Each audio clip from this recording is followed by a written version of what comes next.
That's what the track builds. If you ain't talking money, then I don't want to talk. Still gon' stunt. Diamonds look like they glowing. 50 stacks all singles, I make it look like it's snowing. Treat them like jack boys, catch them slipping and slam. Treat them like jack boys, catch them slipping and slam. Then I'm still gon' stunt. Diamonds look like they glowing. 50 stacks all singles, I make it look like it's snowing. Treat them like jack boys, catch them slipping and slam. Treat them like jack boys, catch them slipping and slam.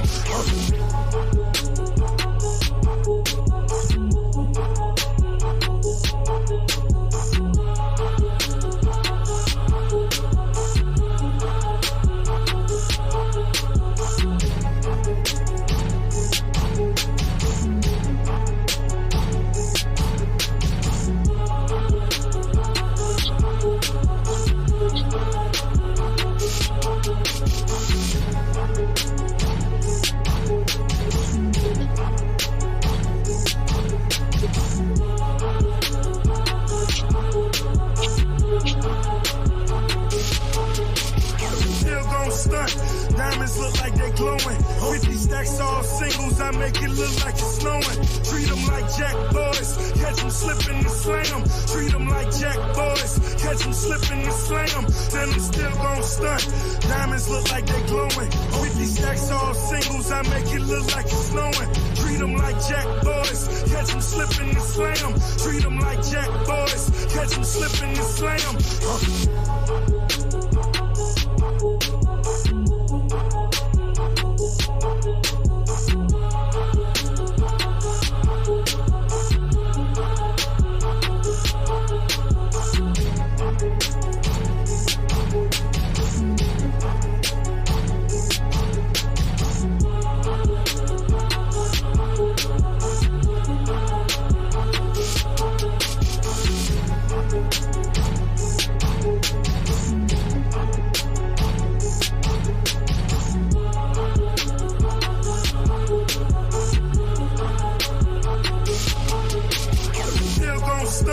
Diamonds look like they glowing. 50 stacks all singles, I make it look like it's snowing. Treat them like jack boys, catch them slipping and slam. Treat them like jack boys, catch them slipping and slam. Then I'm still gon' stunt.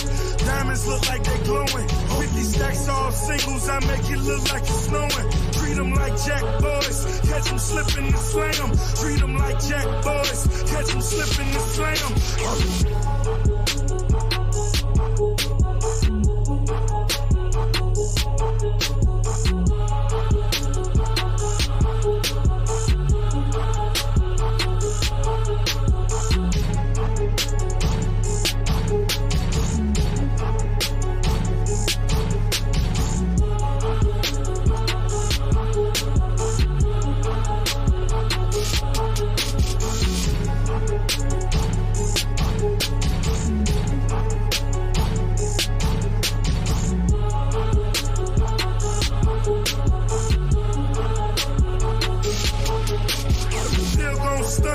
Diamonds look like they glowing. 50 stacks all singles, I make it look like it's snowing. Treat them like jack boys, catch them slipping and slam. Treat them like jack boys, catch them slipping and slam. Then I'm still gon' stunt. Diamonds look like they glowing. 50 stacks all singles, I make it look like it's snowing. Treat them like jack boys, catch them slipping and slam. Treat them like jack boys, catch them slipping and slam.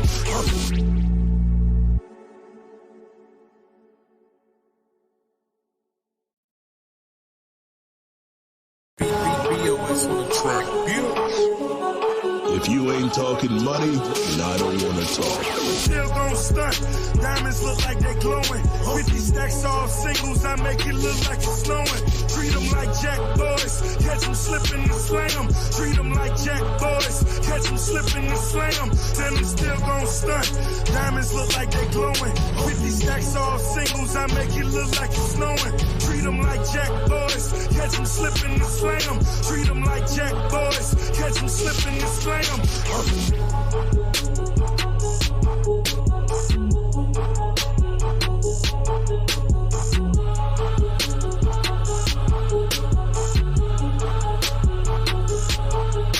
Affirmative action plan in the United States, and that was written to be reparations for black folk in 1971. And George Bush Jr., I guess, what's his name, Jeb Bush just killed it off about 6 months ago. But what's happening now is that what I'm trying to do is create a Harvest Institute that we're trying to take all my colleagues here and as much as possible trying to give you new points of information that take you outside the box. Part of the problem we got in trying to deal with reparations, a lot of the other racial issues in the country, is that we keep trying to think and find solutions inside the box. There are no solutions inside the box for black folk. You got to get outside and try to find and get a long-term perspective and a long view on it. And that's what the Harvest Institute is in existence for, and that's what they're going to stay in existence for. Now, the reason you cannot win, as I said, is that you've been locked into this low level of a real-life monopoly game. You do not own and control enough of wealth. See, in 1860, for instance, black folk, as a direct result of slavery, had an ownership. When you were 98% slaves, you had an ownership of 1/2 of 1% of this nation's wealth in 1860 on the eve of the Civil War. Now, this is the richest country in the world, the most capitalistic country in the world. And here you are 140 years after slavery when you're supposedly 100% free and you still only have 1/2 of 1% of this nation's wealth. You cannot compete.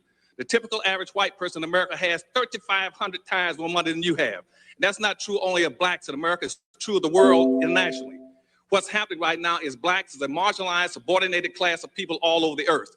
You have 1/2 of 1% of the wealth in this nation. The same thing is true all over the world. In the world, there's approximately $392 trillion worth of wealth on the earth.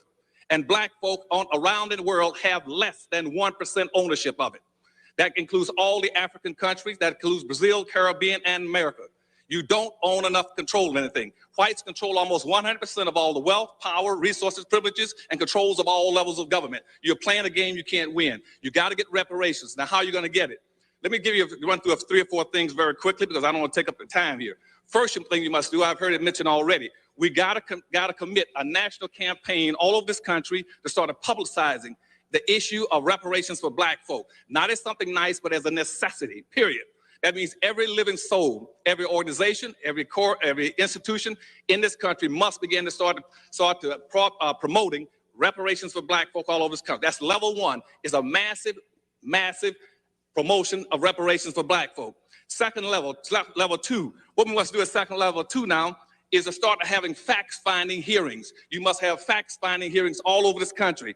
And you're gonna have facts-finding hearings on at least 2 different levels. One is you're gonna go after facts-finding about what roles governments have played in the reparations, in the slavery trade against black folk, and enslaving of black folk, the marginalization of black folk. And that should break down into 2 levels. One is to investigate all levels of domestic governments, that's city, county, federal, and state governments. And the second group would go after the international. So you should have 2 groups of black folk in this country exploring and fact-finding on what roles government have played, one domestically and one internationally. On the left-hand side, you should be doing the same thing for the domestic side. You should be going after the private sector. You should be going after all the private corporations in the United States, what roles they played and how they benefited directly from slavery. And also on the same side, you must go after all the international corporations and the roles they played and how they benefited.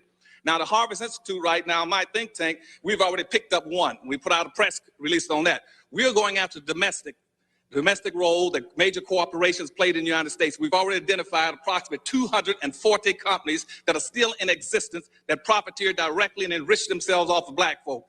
We're going after that. And what we have to do in our fact finding is be able to factuate, document the direct line between how blacks have been crippled all the way up to economically, politically, socially, and educationally, and tied into these major corporations or tied.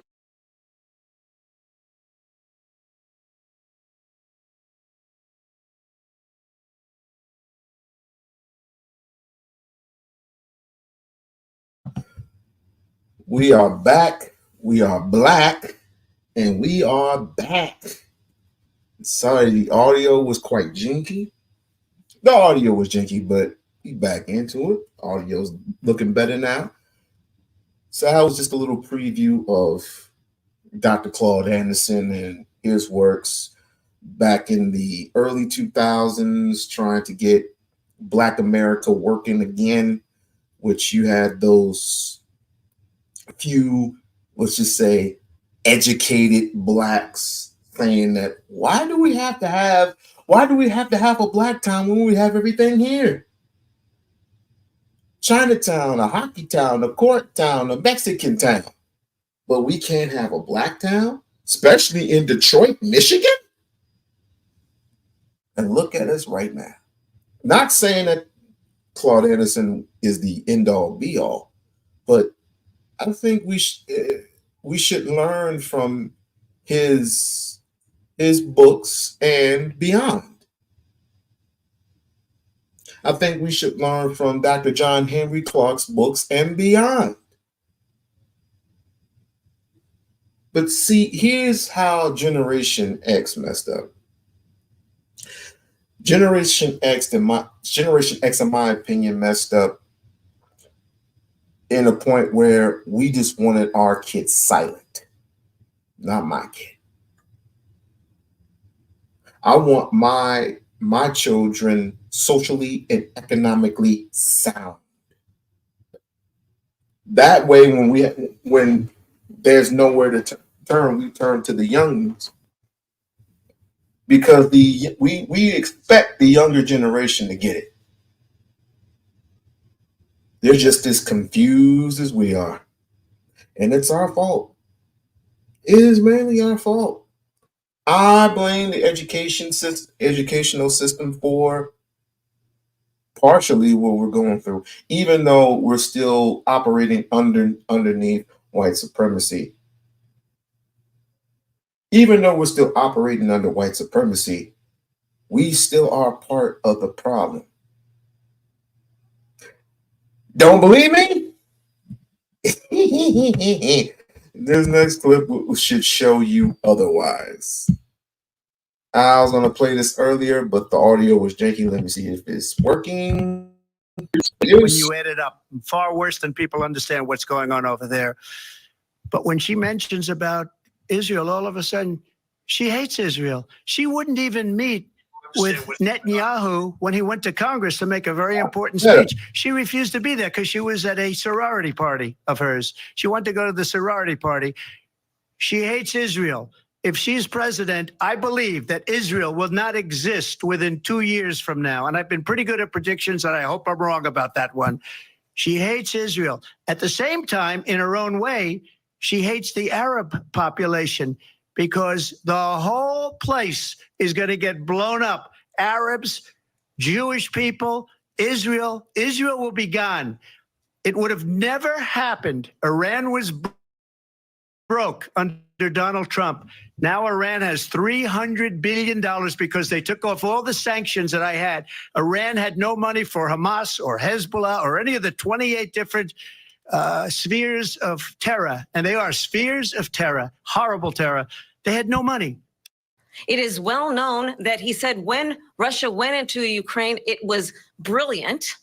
It is well known he exchanged love letters with Kim Jong-un, and it is absolutely well known that these dictators and autocrats are rooting for you to be president again, because they're so clear they can manipulate you with flattery and favors. And that is why so many military leaders who you have worked with have told me you are a disgrace.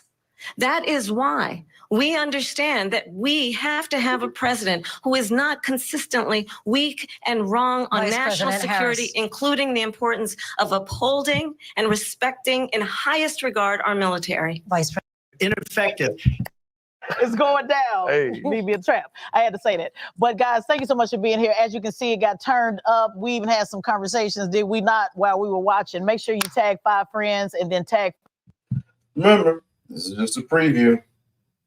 We're just previewing this and just flowing with the motions. Like, share, and subscribe to the channel. Like, share, subscribe to the channel. Come on in as you fit in. 5 again.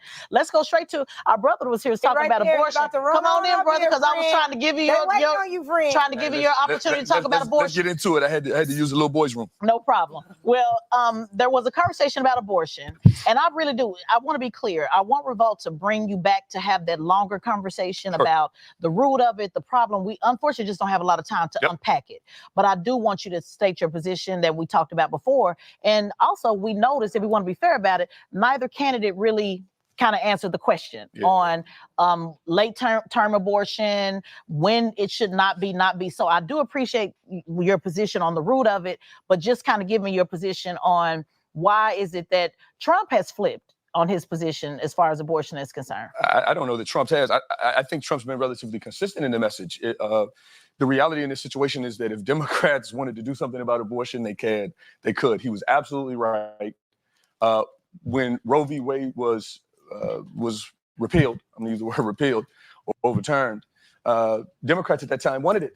Okay, the matter of abortion is only coming up every 4 years as a way of separating Black Americans from another political party. If they wanted to do something about it over the course of the last 3-4 years, they could have, and they haven't. The entire debate tonight was Kamala Harris, not Kamala Harris, Vice President Harris, making an argument about what Trump had done, and she made absolutely no argument that demonstrates what she or her platform had done. Would you agree? Disagree? I would not agree with that. First, she did address the question, which was she would go back to where we were prior to Roe v. versus Wade being overturned, which means that those legal protections would be in place so that people wouldn't be having late-term abortions. I think the other thing that is missing from this conversation, we're in a state like Georgia where Black women die when they go into childbirth. That's the conversation around reproductive health that we need to be having as Black folks. Because when I go into the hospital and I see people who are having babies, it's Black and brown folks. So this really isn't about us, right? You spoke about that earlier, about how this is about white women and their desire to not have children. But the Black community, we having kids. Our population numbers are going up. Our schools are full.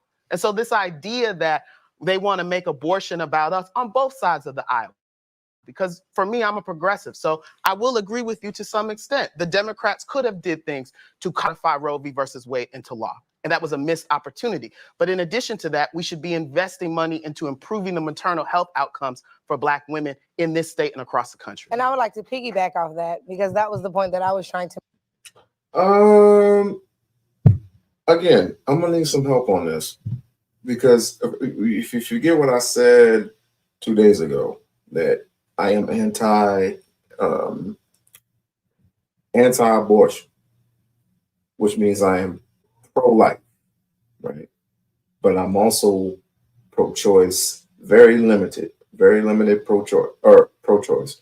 Meaning, if the wife of the girlfriend who is getting raped or incest, then and only then should the mother, if she's a mother at that point, should choose whether to have this child or not. There ain't no other horizontals, ain't no other slips, ain't no oops, this nigga left me for another chick. Oops, this nigga, he wouldn't pay his child support. Oops, this nigga, he didn't do what I told him to do. I got bored of him, or he basically cheated on me. If you're deleting a child because of that, I can't rock with you. I cannot rock with you. And better yet, I'll just say this. I'll just let the universe deal with you. I will let the universe deal with you at that point. But under those circumstances, will incest and rape or murder, or it's either both, either or, be included in that. No woman should be in any other under duress,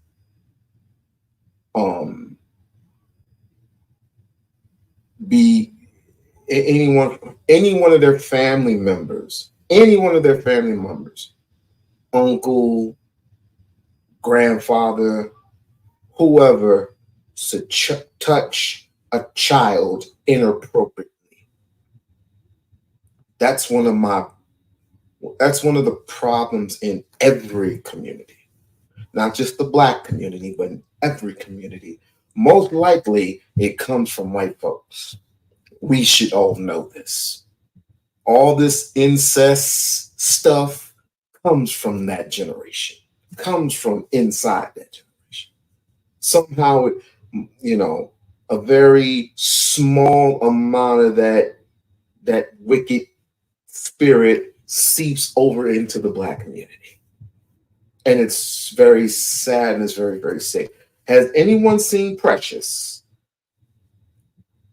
If anyone has seen the movie Precious, you'll know what I mean.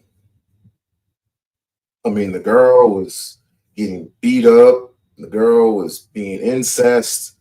The girl, was getting raped by the father. The father had HIV, and at the very end of it,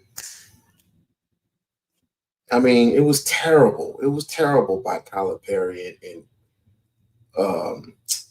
Tyler Perry and Oprah Winfrey. It was very, very terrible. But we can learn from. We can learn from that. But we've had.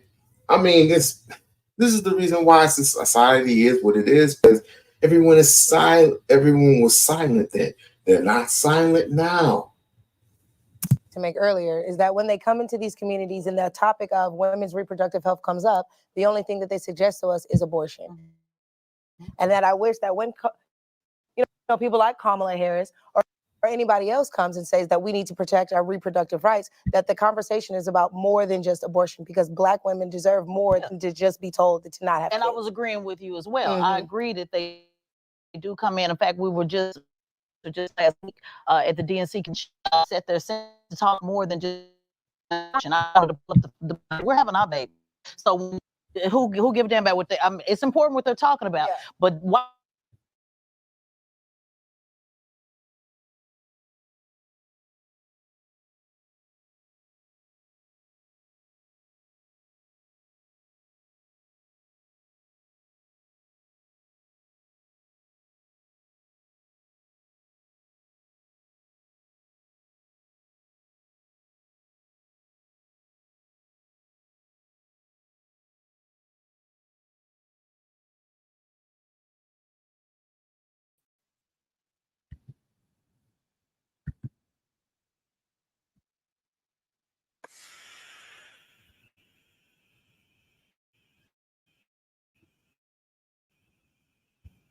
From Vladimir Putin to defend their sovereignty, their democracy, that it's in America's best interest to do so, arguing that if Putin wins, he may be emboldened to move even further into other countries. You have said you would solve this war in 24 hours. You said so just before the break tonight. And I want to ask you a very simple question tonight. Do you want Ukraine to win this war? I want the war to stop. I want to save lives that are being uselessly killed in millions. It's so much worse than the numbers that you're getting, which are fake numbers. Look, we're in for 250 billion or more because they don't ask Europe.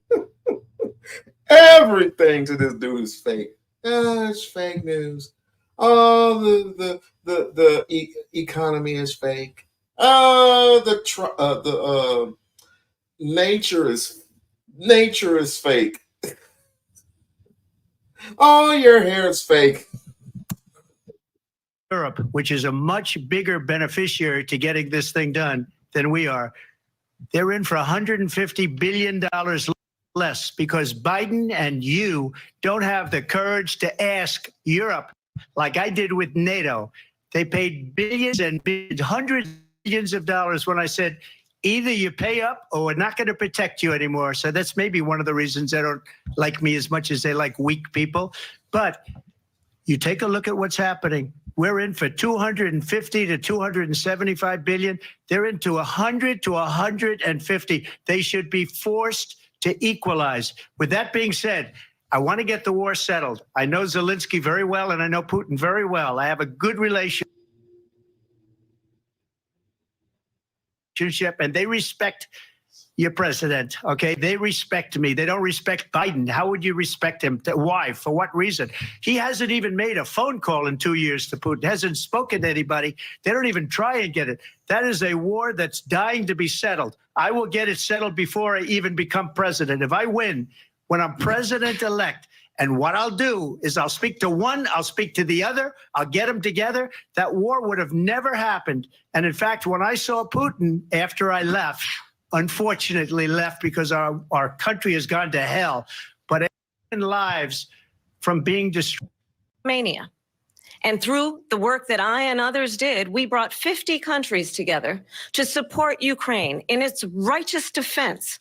And because of our support, because of the air defense, the ammunition, the artillery, the javelins, the Abrams tanks that we have provided, Ukraine stands as an independent and free country. If Donald Trump were president, Putin would be sitting in Kyiv right now. And understand what that would mean, because Putin's agenda is not just about Ukraine. Understand why the— How many of y'all fell asleep to this whole debate? I know I was halfway there, and then I fell asleep on my couch. I fell asleep on the couch because this shit is fucking boring. Now let's get to the juicy parts. Let's get to the juicy parts, shall we? I mean, they reviewed this whole cockamamie thing. Jesus Christ. There we go.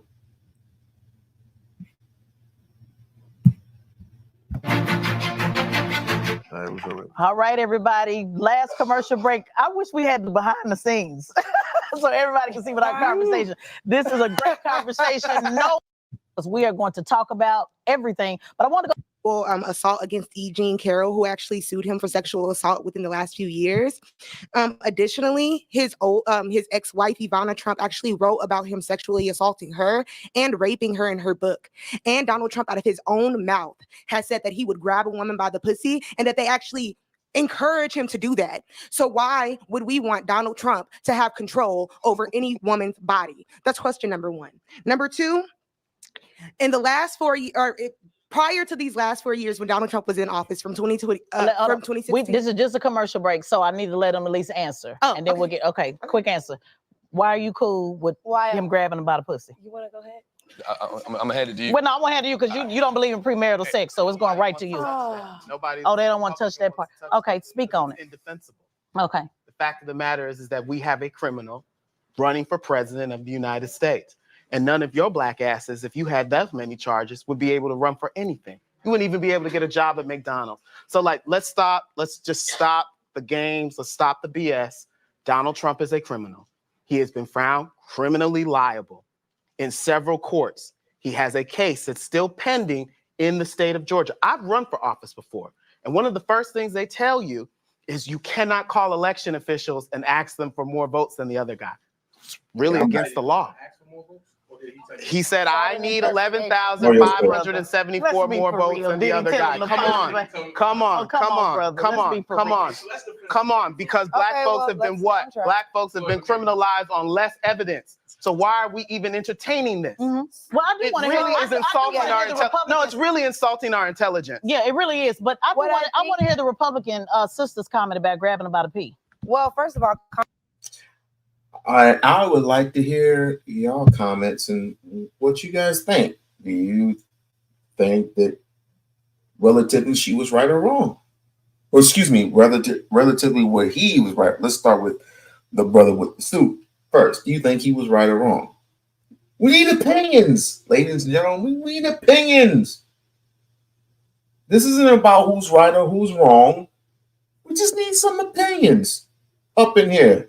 Context is important. And so when he's talking about, no, I'm just saying, because if we're being honest, if we're being real, it's a lot of black women in this room, right? And a lot of black women love rich men, right? So I hate to be the one to say it. I hate to be the one to say it. But in him saying, hey, you know, when you're rich, you can do whatever. You can just grab him by the pussy. Isn't that what the quote was? That is exactly what the quote was. Now, I'm sorry, but Jock, if you wanted to grab anybody in here by the pussy, none of these girls would tell you no. You don't have to. No.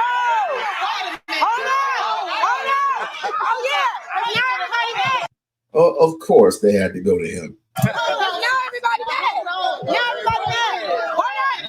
So you are going to act like, as a celebrity. Hold on. Wait a minute. Now you disrespecting me. Y'all can't grab me by no pussy. Wait a minute. Let's get you and I have already made it clear that you and I don't succumb. No, but you said any black woman in it. Hold up. It's time for pause for the call. Let me clarify. Hold on. Let's let John answer quick. Hold on. Wait a minute. Hold on. Wait a minute. Hold on. Wait a minute, girl. Hold on. Wait a minute.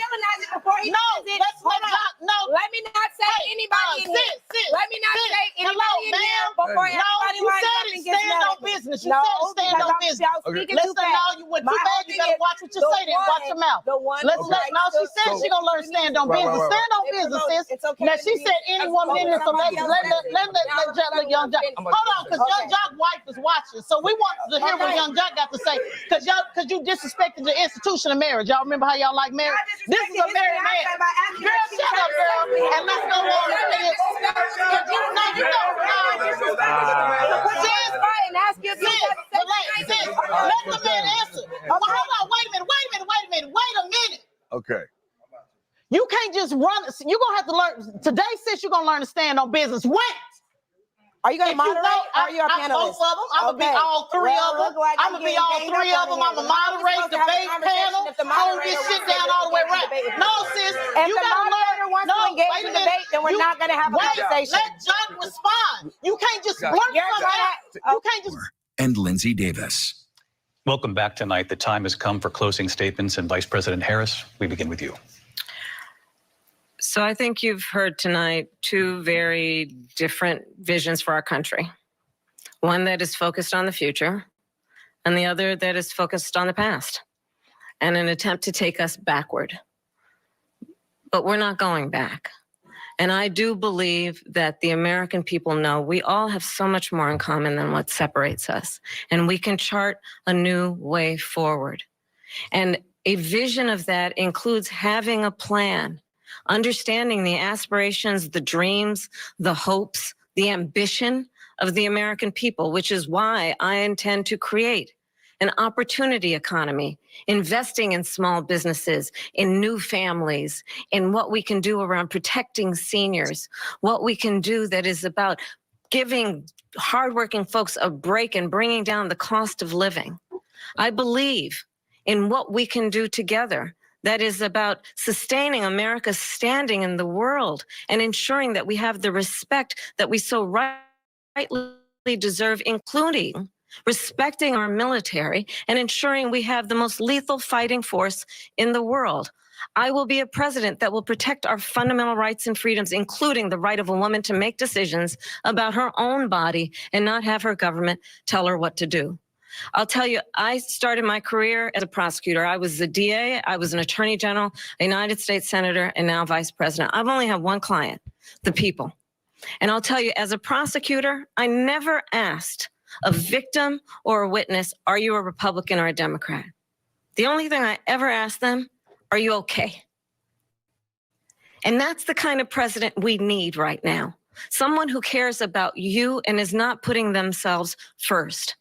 I intend to be a president for all Americans and focus on what we can do over the next 10 and 20 years to build back up our country by investing right now in you, the American people. Vice President Harris, thank you. President Trump? So she just started by saying she's going to do this, she's going to do that, she's going to do all these wonderful things. Why hasn't she done it? She's been there for 3.5 years. They've had 3.5 years to fix the border. They've had 3.5 years to create jobs and all the things we talked about. Why hasn't she done it? She should leave right now, go down to that beautiful White House, go to the Capitol, get everyone together and do the things you want to do, but you haven't done it and you won't do it because you believe in things that the American people don't believe in.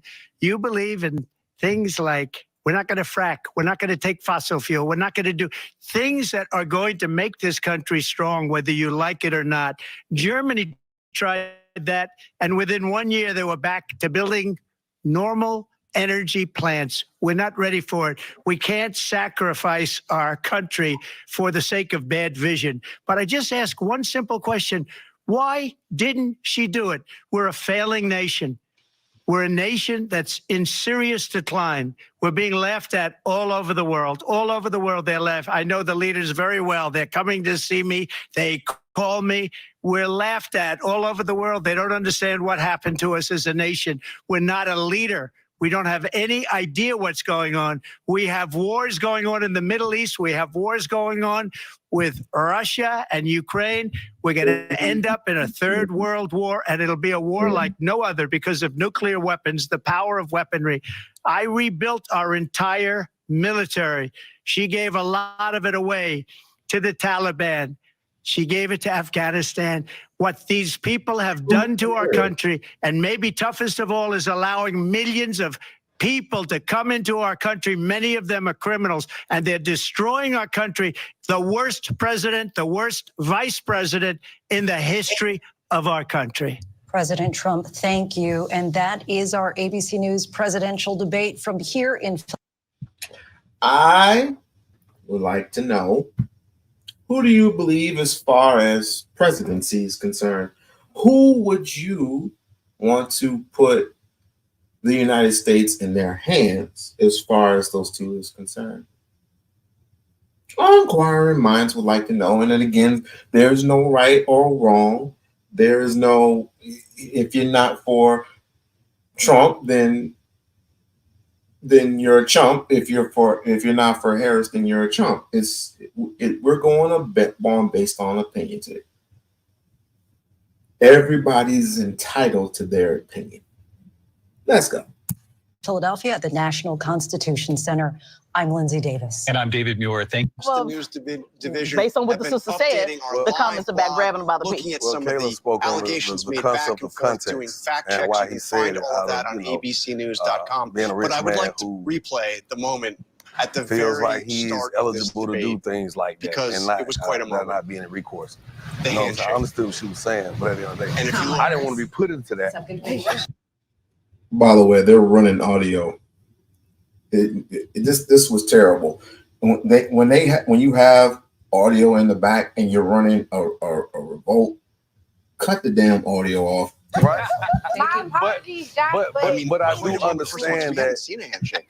We haven't seen a handshake at all. sometimes And Yes, not, she I mean, did. not only did she Crazy initiate it, people she or women walked over to allow him a man of a and certain sought stature him or out, tax put the hands bracket. out, Not all and women. also Not made the all first women, word. and that's why probably had a definitely plan. not And I for did want to clarify that. Right. I kids had that. So, right. and I'm not going to say 95%. I'm just saying the situations that happen. But at the end of the day, let's not act like it's not recourse that comes behind it. You know what I'm saying? You look up, you may be the guy that could do this and that, but you end up with A charge. a charge. Right. And as your man got a couple charges, you know what I'm saying? Trump, that is.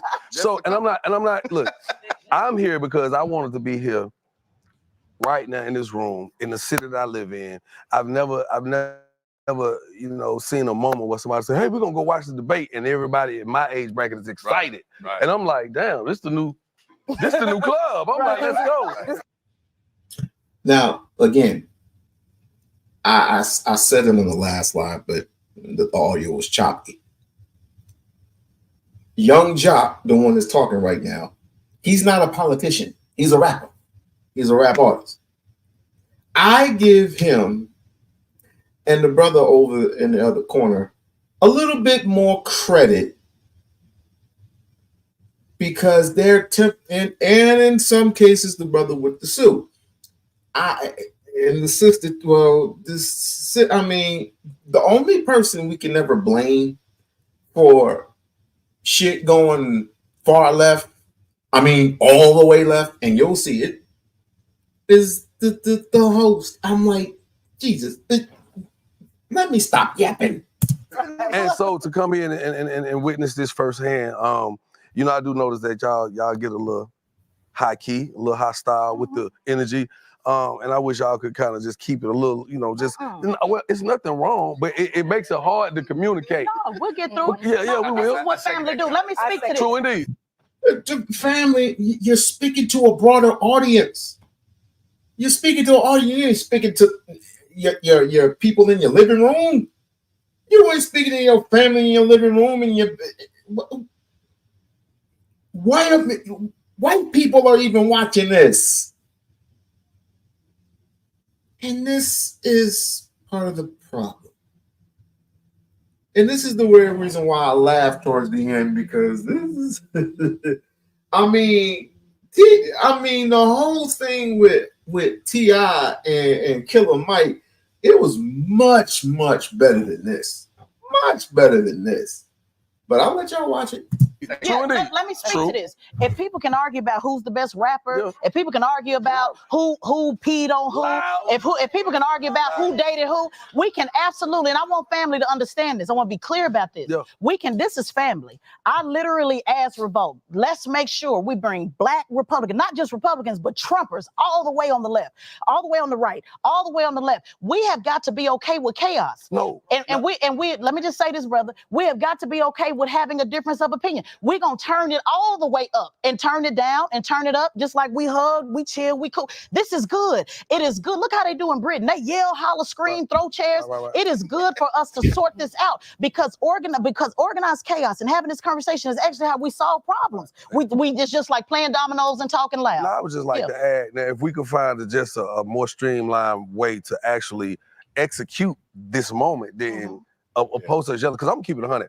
I would much more rather be yelling and be passionate about these conversations that's going to live on for years and decades for our children and the people that we leave in our legacies too, opposed to me yelling if LeBron or Kobe or Jordan is the best. I do feel like this is a more fulfilling conversation. It's more healthy, but I'm trying to get into it because it's so chaotic, but I love it. Right. I love it. I'm here. but I do want to speak to the solution because what Young Jock's Bay saying is we got to get to the solution. And I just want to put this. I train thousands of people every year. Thousands of people every year to be organizers, to be candidates, to be operatives. This brother running for office. You have to be on the ground in order to do it. This brother's in the community. Are you not? You talk about it in the community all the time. This is in the community. Everybody in this room is an activist, an organizer at some level in the community. So we are working towards a solution just because of the time and because we're responding to, in real time what they're saying. We have to deal it in pockets, just like a track. We just doing just a track and feature every now and then. But make no mistake about it, that Revolt, and hopefully we continue to have these conversations, which is why we're here. We can continue to flush out these solutions. So it's not that we're not getting towards solution. We're just having a good old-fashioned rap battle. That's all. And ain't nothing wrong with it. And hip-hop, literally hip-hop, somebody asked in the comments, why is Young Jock here? And I just checked somebody in the comments and said, you got every right to be here. First of all, Revolt is a hip-hop network. Let's get that straight. So if anything, we in your house. So because I want to let you know how I defended you. Why is Young Jock? Well, first of all, you a human like anybody else. So let's first get that straight. Nobody get to decide who should be here, who should not be here. Rappers, literally, you've been telling the story from the beginning of time. It's like a jungle sometime, made me wonder how I keep from going under. Rap literally tells our story. Can I tell them something? Yes, you can. I'm socially activated at this point in my life. Just 2 weekends ago, I teamed up with my brother, Tory 100, Mr. Ray Daniels, P from QC, Luda, Jermaine Dupri, and we just gave out 1,000 laptops to our inner city youth on the South Side, for Southside Day at the Lake. So, and I'm not doing that for clout. I'm just saying this is my footing in the game. It's a receipt. It's a footprint. And talk to. So we want to be clear that the non-activated people are important, and we want them here too, and we're glad to have you. 3.6 million people listen to me every morning. From 6 to 10 on my platform. Well, that's good for them. That's good for them because they can do that. But if you can give away laptops, how come all of the brothers that you mentioned? And this is just my opinion. If all the brothers that you mentioned, the TIs, the whoever's, if you can do that, why in the hell is it so hard for you to build one institution for you to own and control it, and build another institution because you have the money? All of you rap stars have money. The reason why you don't want to build institutions is because you're underneath the system. You are locked and boxed at this point. You are owned. You are owned by the people who are literally giving you paychecks. You're afraid that if you got caught doing something for your people, not in the shorter span, but in the long term. I'm not talking about giving away laptops, giving away shoes, giving away free this, free that. I'm not talking about that. I'm talking about building institutions for wealth and resources. From wealth and resources, excuse me. You don't want to do it because you're afraid it's going to cause consequences.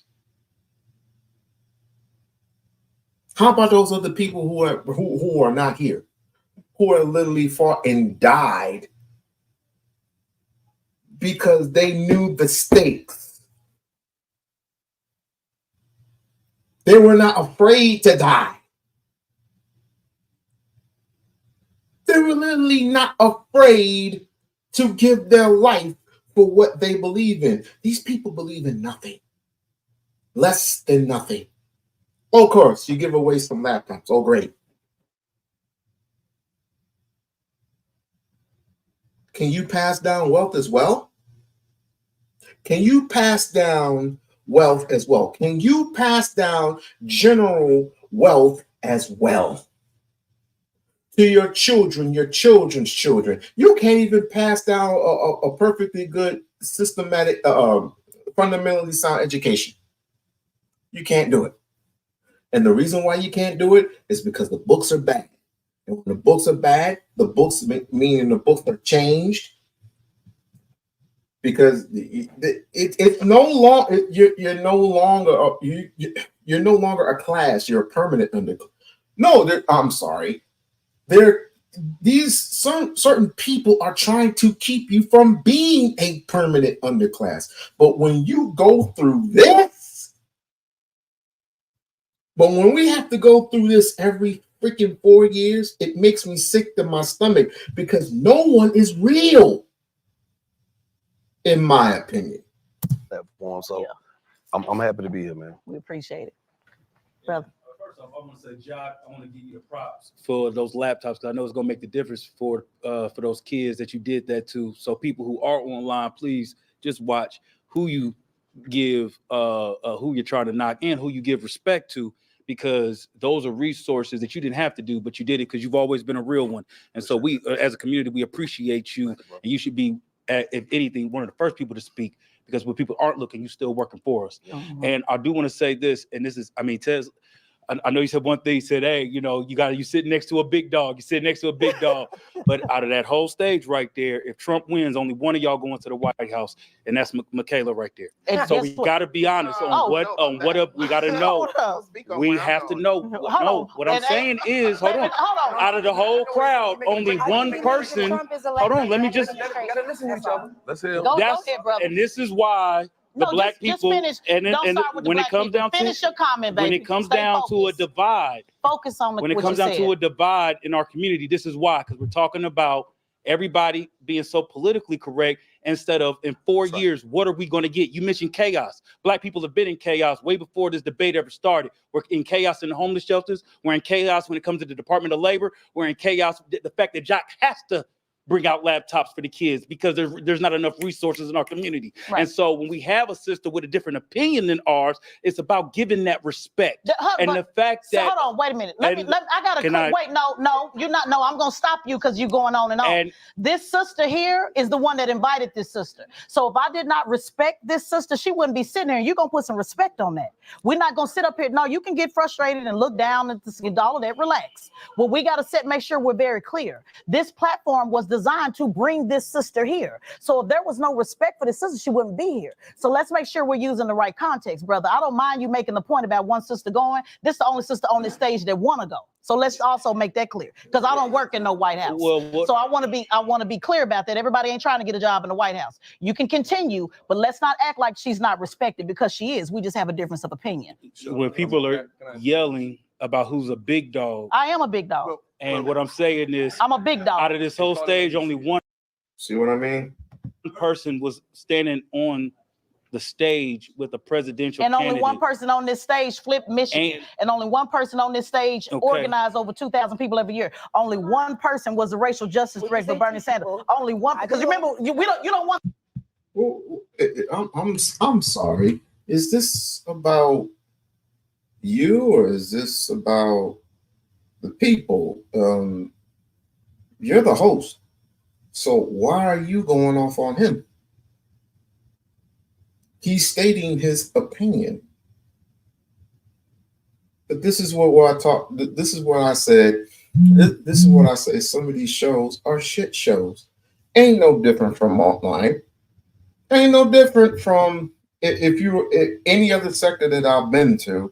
It's the same shit show. Now you got this woman up here going all for what? And she's literally, according to sources, almost 50 years old, and you're acting like this. I want to do resumes because the sister already said she don't have no resume. So you might want to back that. Yeah, you did. You said you don't have like resume. Hey, but one sister, the senior public policy advisor for Ben Crump. Let's go on to the next. Hey, but one sister signed the front of the check for 1,000 people. Oh, baby, I know you don't want to start doing the only sister.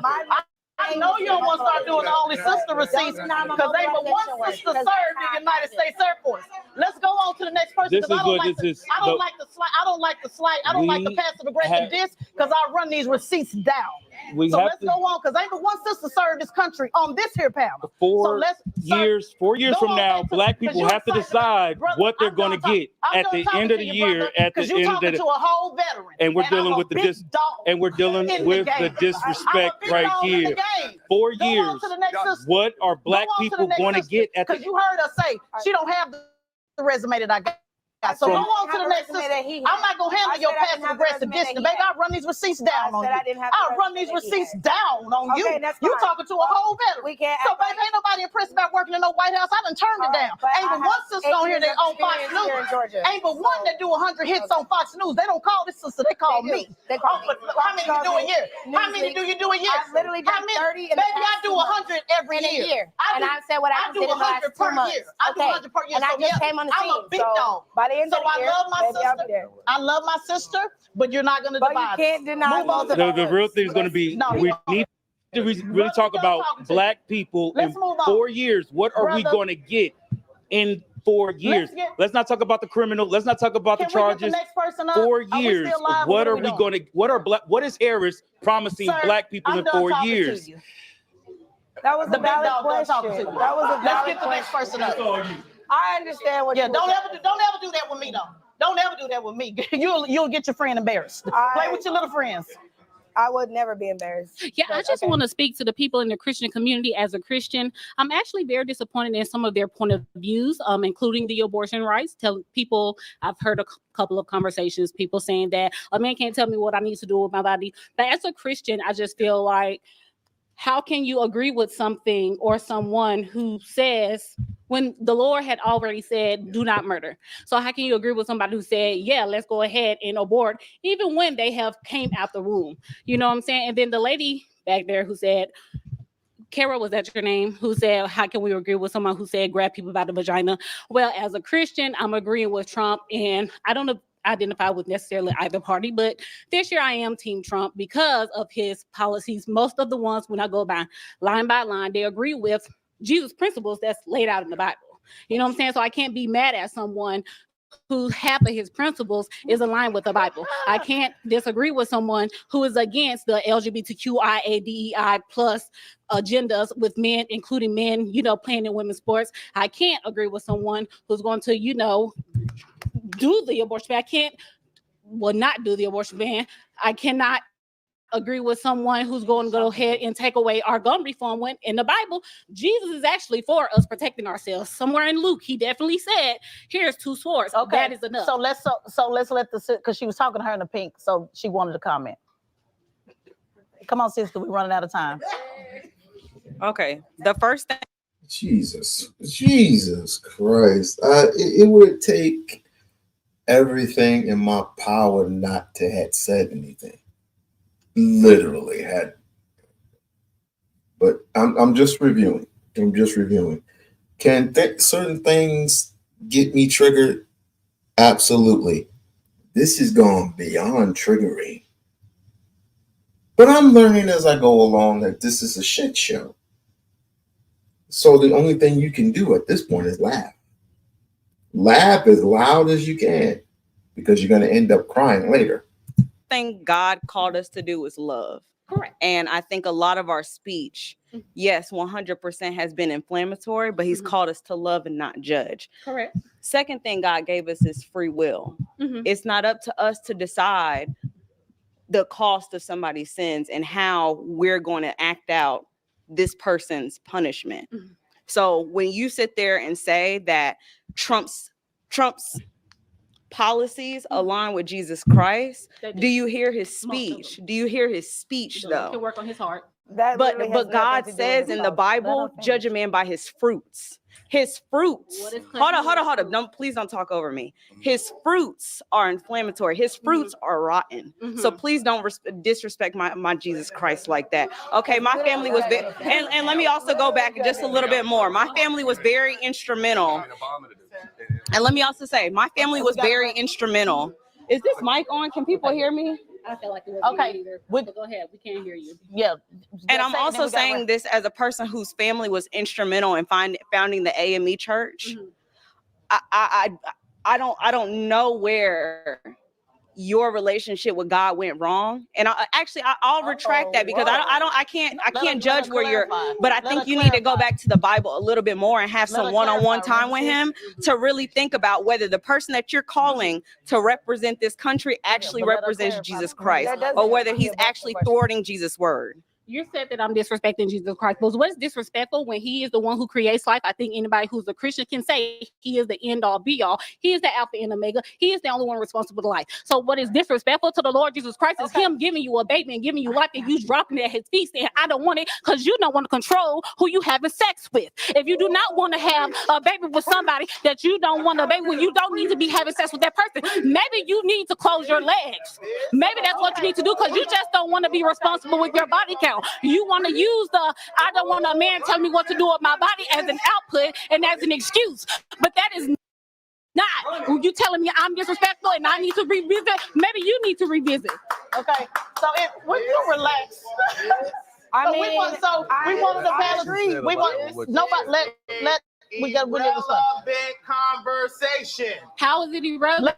We're talking about policies. It's irrelevant, young lady. It's irrelevant because there's this such thing called separation between church and state. Your religious beliefs, if you will just let me finish, your religious beliefs do not supersede my right as an American to not subscribe to that if I so choose. The government does not allow, the government is not inside my bedroom. The government shouldn't be inside your bedroom. What you do between you and God, you'll sort it out when you go seek salvation later. But for the government to try and sort that out through law makes no sense because this is not everyone in this. This is this is pretty much they have a revolt every year, every 4 years that someone's in president, just like Killer Mike and T.I. and of course Candace Owens was there. And this time it's Young Jock and a whole bunch of people that I can't even mention. But they do this every 4 years. So it's pretty much the aftermath of what happened with the debate. It's going to be a second debate soon, possibly next week. But pretty much it's a shit show. This country is not Christian. Well, one thing about it, no, when I first came up here, I said, as a Christian, I'm disappointed in the Christian's point of view. Please don't disrespect me or yourself. Okay? Please do not. The way you just did by saying that you're for killing a baby when you said don't murder, that disrespect, is that the same disrespect we're talking about? Wait a minute, Deaconess Figaro said, let's let everybody have Figaro. Go ahead. Let's let everybody have Deaconess. Let him finish his point, and then we got to let somebody else come up. Go ahead, because I do want to hear what you was going to say. Go ahead. Yes. What I am saying is that all of that is wonderful. Mm-hmm. You should sort that out with your church. Mm-hmm. You should not be sorting that out with government officials. Because guess what? There are people who also interpret the Bible to say that it justified your enslavement. That justifies you being mistreated as a Black person based on their biblical interpretation. Do you want that codified into law? No. So if you don't want that codified into law on the other side, you should probably just take your religious beliefs and have them inside of your house of faith. I Okay. can't. So we're done. Hold on. We're moving on. I just want to make one No. sentence and end it. I No, 'cause can't I'm not gonna because say they're anything literally rebuttal. having me. We got to move on. We got to Girl, move on. and you got to respect me. I don't know who you think you talking to, but I get up in here real quick because I was respecting her authority. If she has authority, there's no need for you to jump in when somebody else is speaking. You have been on 10 since we've been in here. You need to take your emotions out of it because I am listening to everybody else's opinion. It's you who need to take your authority out. Ooh. Welcome to the debate after the debate show. Let's move on to the next topic. And everything's all funny, ha ha, jolly. Oh, we're gonna get through it. This is just like back home, backyard brawl bullshit. Everything's cool. No, it isn't. And you the start. You are mainly the start of all of this. This woman right here. I don't. Lisa, her name is at the top. I can't even pronounce that name. Where it says live Trump Harris 2024 presidential debate coverage with such and such and such and such. For I don't know who this woman is. But when I first saw what she did, it was pretty much a wrap for me. It was pretty much a wrap for me and saying if we can't have a more suitable, respectable debate, then why are we here?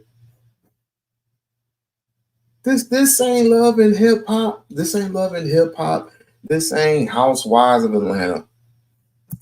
I do want to touch on immigration. Y'all, it's all right, y'all. It's okay. Like it's okay. It's all right. Yeah, I'm with you. Like y'all get so paranoid. So it's all right. It's all right. Sometimes furniture gets moved. Yeah, and sometimes furniture need to get moved. Fairness, but the Bible does say you are supposed to love God out loud. So we cannot chastise her for feeling like her vote should be reflected on her faith. Moving on. Yeah, we're just moving on. And I understood you, and I wanted to make sure everybody else understood. Y'all like separation of church and state, though. Well, 501c3. We just want to move on. We just want to move on to the next. We just want to move on to the next. Churches want to get rid of Excuse me, Deaconess is talking. But the tax exemption makes them a part of the federal government. So unless they want to get rid of their tax exemption, so they don't like law and order. Do y'all like law and order or not? I'm just saying. The sis, brother, we want to move on to the next. Again, y'all to make sure y'all tell vote. I just want to be clear. We want to be able to have longer conversations, be able to have these conversations, but unfortunately we cannot just spend all night on one thing. We want to get to immigration. I want to get your comment, but we want to play a quick clip on immigration because we got to switch conversations. Take a listen. As I started off the segment, I said white supremacist culture will weaponize them. I always put the blame on white supremacist culture because they use immigration as a form to undermine us. Well, for a country that claims to be a nation of immigrants, you would think it'd be an easier process for Congress to make it where people can go from being undocumented citizens to being documented ones, right? It is a slap in the face that we as citizens of the United States of America do not have the resources and support, but you're going to bring people who are not citizens here in our community, in our buildings that we pay taxes for, that you took away from us. Yeah. Most of the immigrants I know that came here have come from absolutely nothing and have never accepted handouts. So while you're sitting here talking all of this nonsense about how these migrants literally are taking everything from you, understand that's not going to make your life better. Thoughts on immigration? So I was born here. Before anybody asked me for my birth certificate, I was born here, but my mother and my father are from the Caribbean. So they are immigrants in this country. They didn't take, first of all, they're Black immigrants. So the idea that Donald Trump is questioning VP Harris's race, Jamaicans are some of the Blackest people I know. So let's start with that. Also, I think it's important that when we're talking about immigration, there's several things that's wrong with immigration in this country. One, the Republican Party, because they have no ideas, they like to pit people against one another. And so they use people coming here from other countries that they have intentionally destabilized, right? Why are these people coming to America? And it's Democrats too. Under Democratic administrations, U.S. foreign policy causes people from Central and South America to come here because we have destabilized their countries intentionally. Go all the way back to Ronald Reagan, okay? This is nothing new. So the idea that we are saying, oh, they're bringing all these people here. Well, if America minded its own business and wouldn't go stirring up shit in other people's countries, those people would probably stay where they were at. Immigration. Yeah. So as it relates to immigration, I think it's a really, really I think it's a really, really funny subject, right?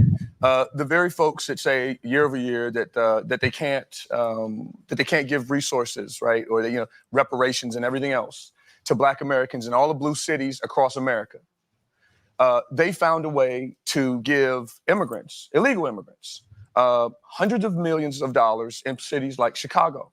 Most recently in states like California, the state Senate passed a bill to grant 0% interest loans, zero down, plus $150,000, I believe it's a tax credit.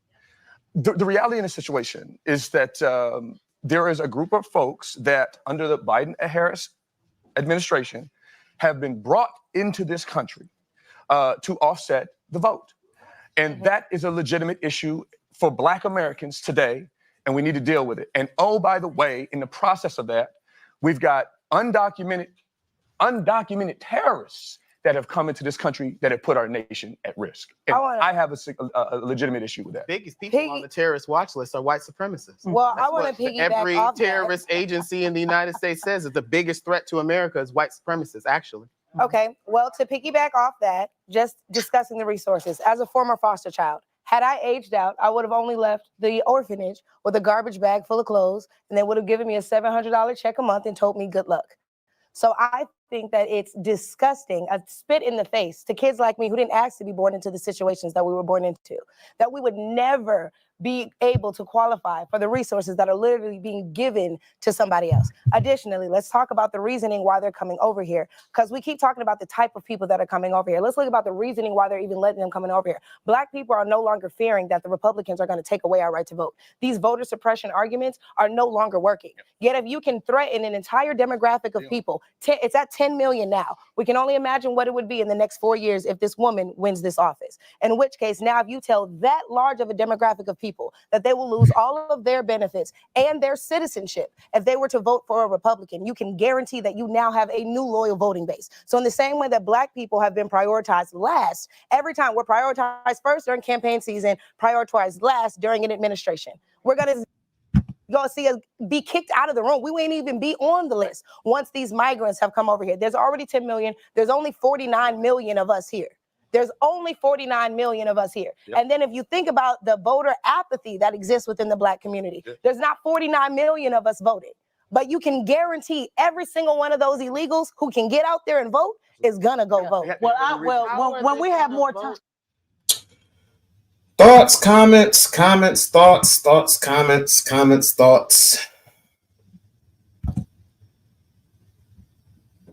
I mean, it's still a shit show, but yet, I just think we can do better than this, in my humble opinion.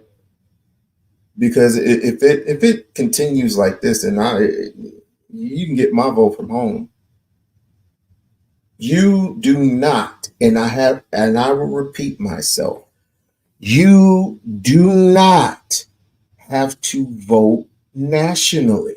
You do not have to vote for the top 2 presidential candidates if you don't want to. For the simple fact, if they're not answering your questions, and again, 49 million of us, if there were 49 million that were voting, then it would have been fine. But you got lesser people who are voting on this election alone due to the BS of 78-year-old man and a 60-some-year-old woman who are playing games and have not answered your questions outright, including the reparation question. So you don't have to vote for them. It would be nice for you to go out and vote for your local officials. The vote don't stop at the top of the tippity top, the cribbity crop. You can vote for it because it what it does is this. the people that you have in common the most, you're going to want to put in office. I'll say it again. The people who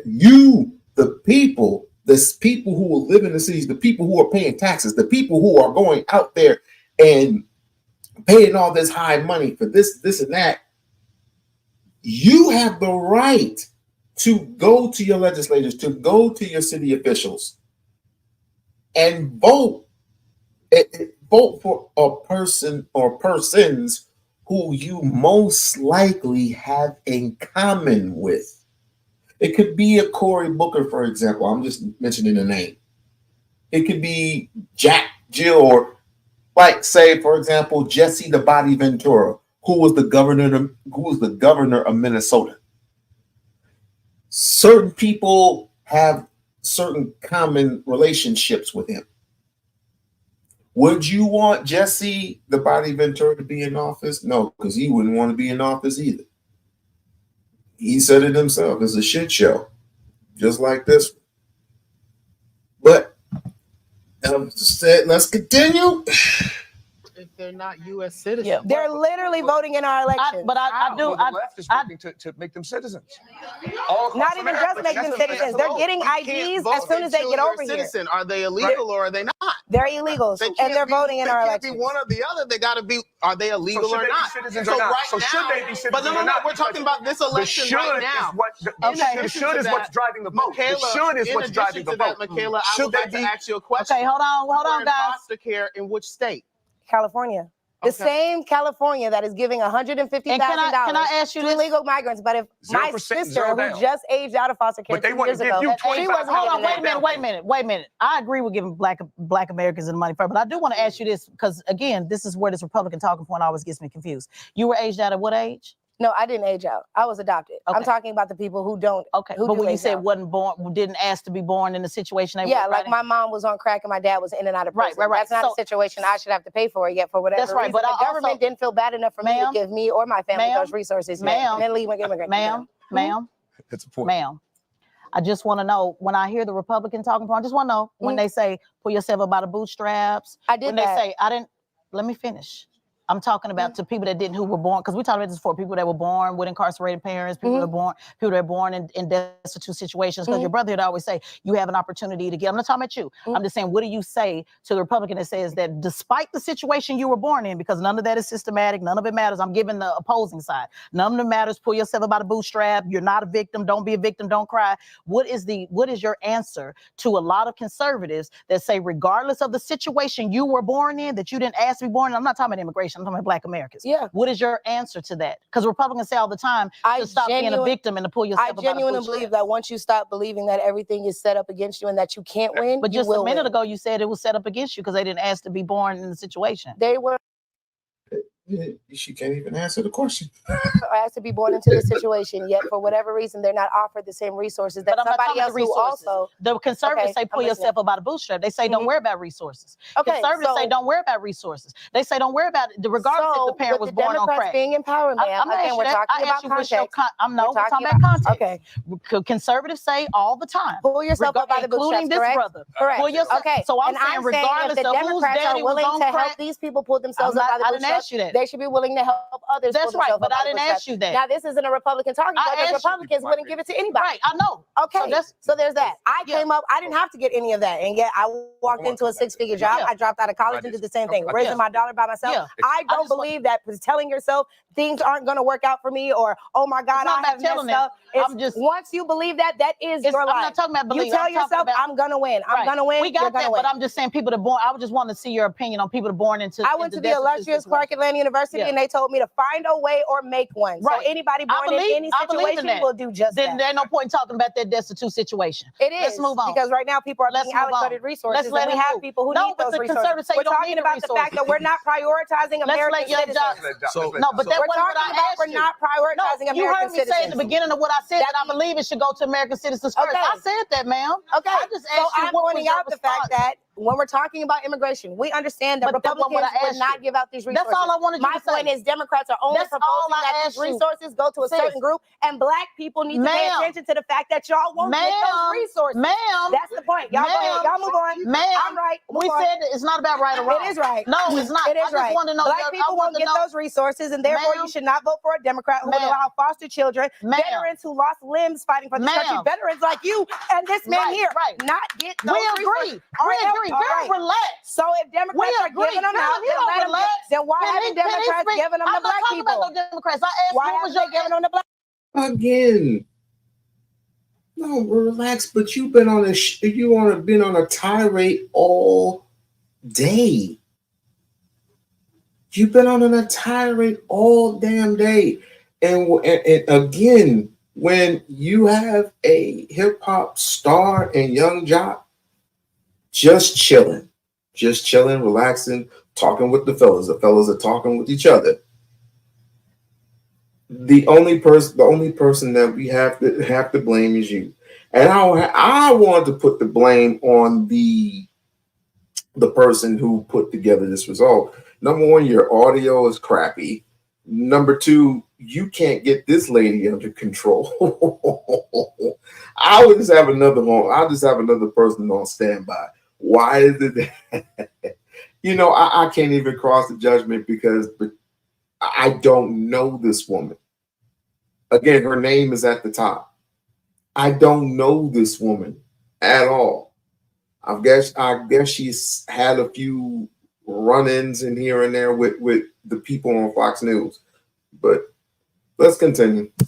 Is something wrong with her? No, there's something wrong with her. Y'all just trying to switch it to make it seem like something's wrong with me when all I'm trying to do is point out the fact that Black people are not being prioritized in the administration. Therefore, when you ask about what Republicans are doing for us, what are Democrats doing for y'all? Besides getting you out. Nobody asked you that. Thank you. Nobody asked you that. What I'm asking you now is to let Young Jock. Please go ahead and share your thoughts. I'm asking to share your thoughts. I didn't ask you any of that. Girl, relax.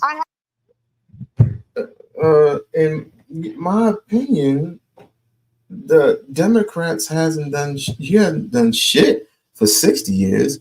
Republicans haven't done shit for you in 93 years.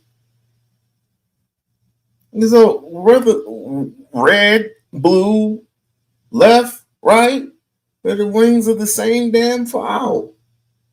They sleep with each other. Come on. Let's keep it a buck. What up, KJ in the building? I had to put it in there because I saw where you were trying to pigeonhole it, and I wasn't. Ask you a simple question. You the one that was at Chick-fil-A, wasn't you? No, yeah, it was me. Okay, yeah, I thought so. What does that mean? Does that prove a point of some sort? No, I just want to know. It's a simple question. Why y'all can't answer simple questions? What's wrong with it? All right. Let her finish. Girl, relax. No, but people try to associate Chick-fil-A. No, I asked because I wanted to make sure there was one because you was in there. But I was also the girl who spoke at the rally. I was and so was I. I'm also the girl who mobilizes HBCU students every year. I'm also the one who provides internships and jobs to these kids. So stop acting like all I am is a girl that showed up at Chick-fil-A. Let's not do that. Do you want to do the receipt? As I had the opportunity to meet a president and it happened to be at Chick-fil-A, I'm going. I'm going. If I can meet a president, you gonna lose them. How many people in this room have met a president? Okay, can you let him tell where you meet him at? Because if I ran in a truck at a gas station, I would have been just as excited. So trying to act like you ride for Trump, we get it. We get it. Or I respect high offices, and therefore, yes, I would be honored to meet a president, regardless of who it is. Go ahead. They are literally, the people are literally asking you to stop, so we can move on. Lisa, you want to be a part of this charade?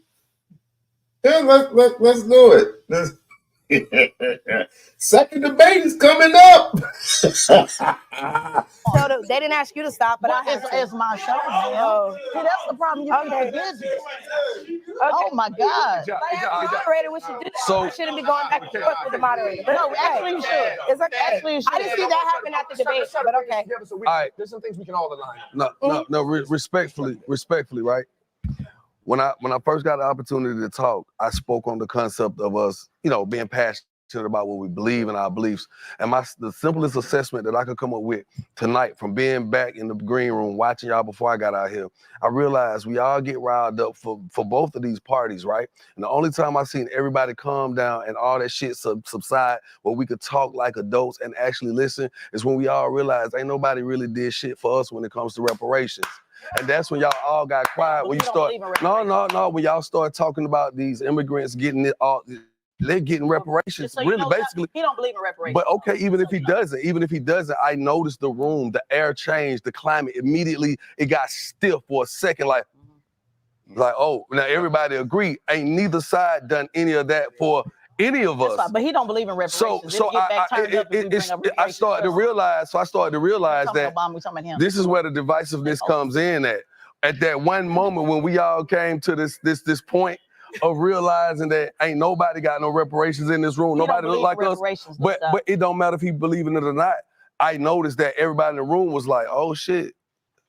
Everybody else did, but we ain't. So are we all getting played on either side of it? But Jock, they never say, no, this is important, because this is why we keep, me and this brother dance and do this all the time. I see. We do this all the time. I don't have no problem saying Democrats ain't shit, Republicans ain't shit. My problem with a lot of, because I'm independent, but my problem with a lot of Republicans is they never acknowledge that Republicans also, that's not what he's saying. Okay. They're not saying that, oh, we don't get what we want from either party. They're saying, which is why I invited them here, to stomp down hard for Trump. They are saying that the Republican Party is better. They are saying that Trump is better. They are saying, this brother said, Democrats, I admit, Democrats don't do what they should do. It's usually on this side of the aisle where they actually say, we don't do both sides. On this side, you do not get acknowledgement on what Republicans don't do. You heard the brother proud to say, ain't nobody gonna get to be in the big house but baby, that ain't no flex. That ain't no flex. Ain't nobody trying to be in the house. I'm in the field all day. So the point. Did you just hear? Once again, it's all about her. Now you say she's from the Breakfast Club. OMG. Even that is a shit show. But like, share, subscribe to the channel. Like, share, subscribe to the channel. And please, please, please, please, if you have not yet, please become a member of the We-On-Loc Nation channel. And if you could sneak a dollar. I want some cookies. Anybody got like $1 or something for some cookies? I'm trying to get some cookies. Now I have my dinner. I want my late night snack. I want some cookies. So what I'm saying is that's not true. When we talk about reparations, it'll get just back turned up. So I know you want a peaceful, calm environment, but unfortunately, that's just not where we at. It's not about peaceful and calm, but I sat here and I watched when y'all start talking about the immigrants. And people, no matter what side you on, red or blue, everybody felt the same. It was the same context of like saying, all these people getting it, we still ain't got. Yeah. So then wait, but then once that point got pushed off of this little table right here, off the little coffee table, it dissipated. Shit went right back up because it went back to going to opposing side. I know, but Jack, what I'm trying to tell you is, because I think there's some things he believes that Republicans, is the way. And it's safe to say that you're much further leaning left than I am. Absolutely. I think there's some things that he and I can agree to, and that's where we need to go in our community. We don't have to agree on all things, but we do need to start finding some alignment. And so here's where I would say, that brother just sat here and told me that his parents immigrated to this country and took no handouts. And my father immigrated to this country and did the same. And fast food didn't exist for my mother. They both went to HBCUs. They both worked 2 jobs. They both put themselves through school. And they both did a great job with me, my 2 sisters, bought homes, multiple homes, sold them and built wealth. And it sounds like to me, your parents who had the same work ethic turned you into a relatively, I'm going to use the word successful or productive citizen in this country. Sure. He going to cry in the car. And so irregardless of whether I'm on the left or I'm in the right, we got to do a better job. What this brother was saying earlier, finding some alignment. Well, hold on. Finding some alignment, because if this young lady goes to the White House or tells you the one and you go into the White House and the rest of us don't, be clear about that. And the rest of us don't, clear. What we need in our community is Black Americans that are going to represent the concerns of all Black Americans, not just those on the left. Right. I'm not certain. I know ADOS wouldn't stand for this. So it has to be FBA. Right, But independent. brother, the problem that we have every single time is you never talk about what the Republicans do wrong. And I'm going to keep pressing that all the time, because although he said, yes, his parents picked himself up by the bootstrap, he's also a Democrat that believes in a safety net to give the resources to those who were born in difficult situations. And we've had this conversation. No, but we've had this conversation, and we ain't going to sit up here and play no game because Young Jock got y'all feeling good about, oh, man, we all aligned. We all aligned that we're not getting what we're supposed to get. But brother, each and every time you still don't say that Republicans do something wrong. That's all. Listen, can I jump in? I done got beat up in this debate all night. Yeah, man. Ask a question. Actually, a couple of things. One, I think it's a huge misnomer that all immigrants are Latinx, right? I think it's a lot of African people of African descent also make up a large part of the immigrant population, just like you just said, and just like he's already spoken to. So we are actually helping our own people when we help immigrants, right? Because if we're all people of African descent, don't we all agree? We're all people of African descent. So we are helping our people when we help people of African descent that are coming from Belize, that are coming from Honduras, that are coming from Jamaica, that are coming from DR, that are coming from Haiti. Those are people of African descent. So those are our people that we're helping. I think they use that as they say that it's Latinx people to kind of confuse the issue. But when you really look at the numbers, there's just as many people of African descent that are immigrating into this country as well. The other thing I want to talk about though is wait, hold on, brother. It all depends on how long his parents been here. If his parents been here from the beginning, he has to trace it, and you trace it back to the grandparents, and the parents, and the grandparents came to the United States, and then of course the parents had that particular child, then yes, they do deserve reparations if they had been here for a certain period of time. Wait, because he's really about to go in. So I want to show, just like for sake of Young Jock, because he really wants us to be kumbaya.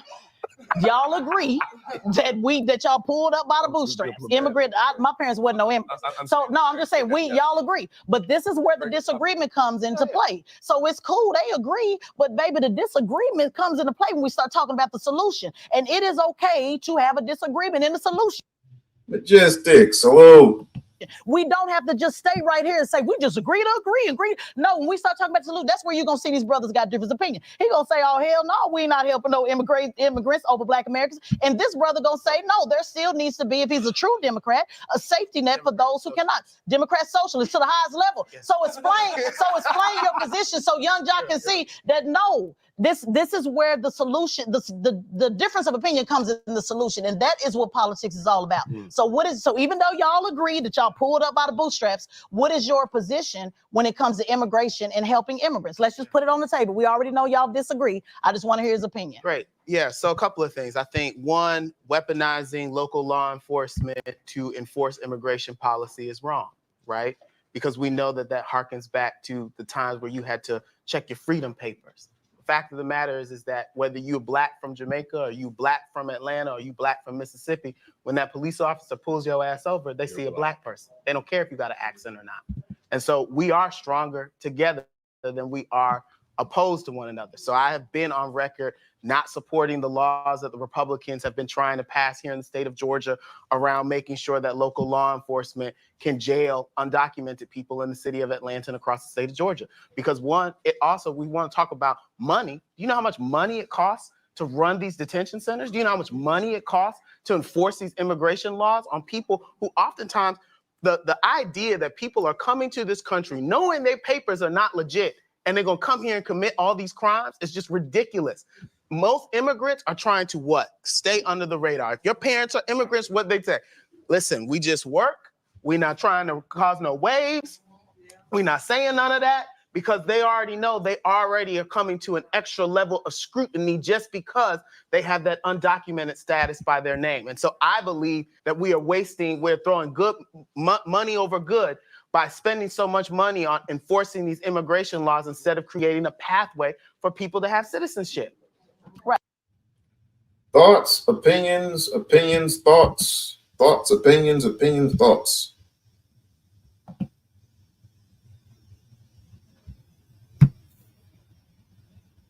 I think the day that the majority of women who have spent millions of dollars on Kamala Harris for her to possibly maybe win this election, it says a lot. It says a lot, in my humble opinion, that you basically just wasted your money. Just like we waste our money on a lot of things. But let me not tell you that. Let me not tell you that you waste your money. And Umar was so right. He was so right. But this is where the educational system is messing us up, because none of us read civics. Let me be fair. There are those who read into civics, those who do the math, those who love science, and those who math, science, and those who love etymology. If you know etymology, then you know words. You know how to decode words. If you know math, then you're a mathematician. If you know science, then you're a scientist.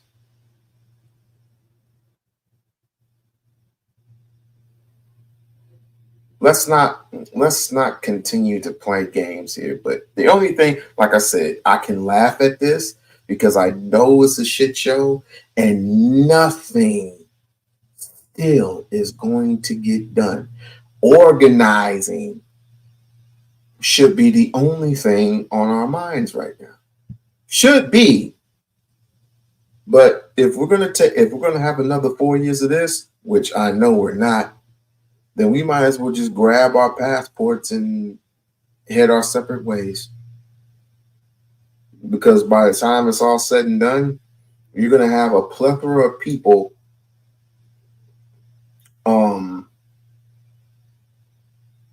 giving their lives up to the system,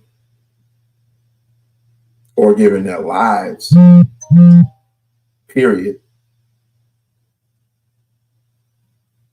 So I suggest we get the organizing. Organize or die. Organize or die. T-shirts coming soon. And oh, by the way, this is not a clout chase. Right. So that's all I'm saying, Jack. It can be nice and quiet, but just that 1-2 minutes. Now, where's your once we start getting into the solution, that's where things I'm gonna wait till I have the floor. Go ahead. No, go ahead. Go ahead. We talk about the resources and what it takes to run a penitentiary, right? Okay, that's absurd. Democrats said that $5 billion was too much to build a wall. And today we spent $450 billion on policies and programs and resources for migrants. And that pretty much sums it up. That pretty much sums it up. You're talking about the wall. We can't complain about You're talking resources. about the wall. I don't hear anybody in our community challenging Clayton County right now relative to the budget as it relates to the prison. Oh, me? Nobody. I went after Victor. I went after Victor. Can I have the floor? Yeah, please. I get it that liberal politicians are arguing the point. But let's not say nobody. The brother just said he did. The people of these communities. Yeah. The people of these communities not arguing about what's invested in the prison, but liberals will argue about the resources. We can acknowledge it because you used the absolute. You said nobody. The brother said he did though. They want to argue. Yeah, okay. They want to argue about the resources that are needed in all types of programs, prisons, schools, et cetera, so forth and so on. But the people down on the ground, the people in Pittman Park, and the dudes off Techwood, they not complaining. They not talking about how the prison is funded. The reality is that money flows back into liberal politicians' pockets, et cetera, so forth and so on, and it never makes it into improvements in these facilities. It doesn't make it into these kids' pockets, et cetera, so forth and so on. And that's from somebody who grew up in a blue city as an institutional Democrat. Let me. So relax, brother. If you know, let him respond. Stop trying. No, hold on. You made your position. Let him respond. Let him respond. Georgia, let him respond because he said nobody was challenging it, and you said you did. So let's respond. One, to know me, Michaela knows this because she sees me down at City Hall. Literally, this is my first time meeting you. Everybody she sees me down at City Hall. She sees me down at Fulton County Commission, the largest county in the state of Georgia. They just tried to propose a $2 billion jail. And you know who came down there to speak about it? It was black folks, old black folks, young black folks who knew that if we were spending $2 billion on a new jail, that meant that they were going to defund senior services. That means that they were going to defund our hospitals. And guess what? This isn't a partisan issue because many of the people who proposed this were Democrats. They got D's by their name, and I had smoke for them too. Because if you're going to stand against black people, no matter what party you're affiliated with, you're going to have a problem with me. So why did you say nobody?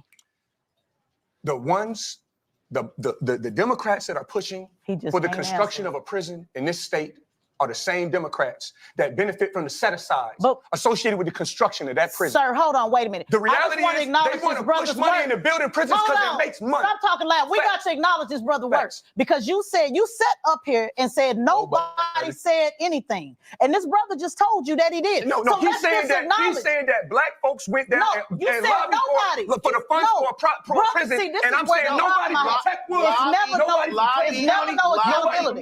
None of the people in those communities are you said nobody against black politicians in the Democrat Party that got construction companies and so forth. Why can't you acknowledge what this brother's doing? I'm in the construction industry. Brother, you ain't the only one doing the work. It's about running that money right back through the circle. I just want to know why the brother can't acknowledge your work. Listen. Why he can't acknowledge your work though? Listen. The problem is weird, brother. The problem is because I understand that we sometimes speak in absolute and hyperbole, right? I know that was an SAT word I dropped down. It's cool.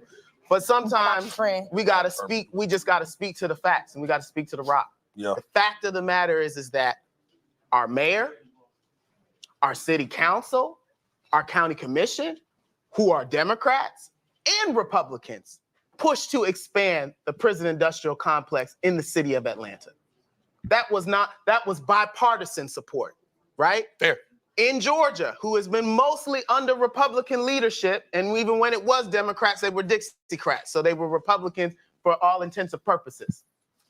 They have governed a budget where we spend $8.1 billion on police, prisons, and jails. We don't spend that on public education. We don't spend that on hospitals. We don't spend that on money and direct assistance to black communities. We don't. Okay. And it's a Republican issue too. Right. And so to your point, Tess, this is sometimes my frustration with Trumpers, with Republicans, with conservatives, because I can call out the folks on the left. That's right. In fact, I spend more time fighting people on the left than I do on the right because they're trying to out-Republican y'all. That's right. But the problem that I have with conservatives is that, particularly black conservatives, is we can see as plain as day, Republicans will push an agenda that is not for black people, and y'all will say, y'all will come up with every rhyme, reason, excuse, tap dance, this, that, and the third. Come on. But sometimes we gotta call it thing. The current vice president said that she would not support a policy that was directed toward black Americans, but she gave $25 to $50 million to Asian Americans. Okay.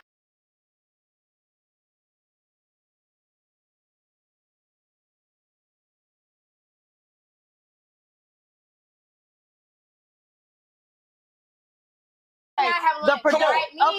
We talk. Come on. Yes. Am I one of them black Republicans? You are not one of those black But Republicans. And neither am I. You are not. There you go. Which is why we go to lunch together. Which is why we go to lunch. Okay.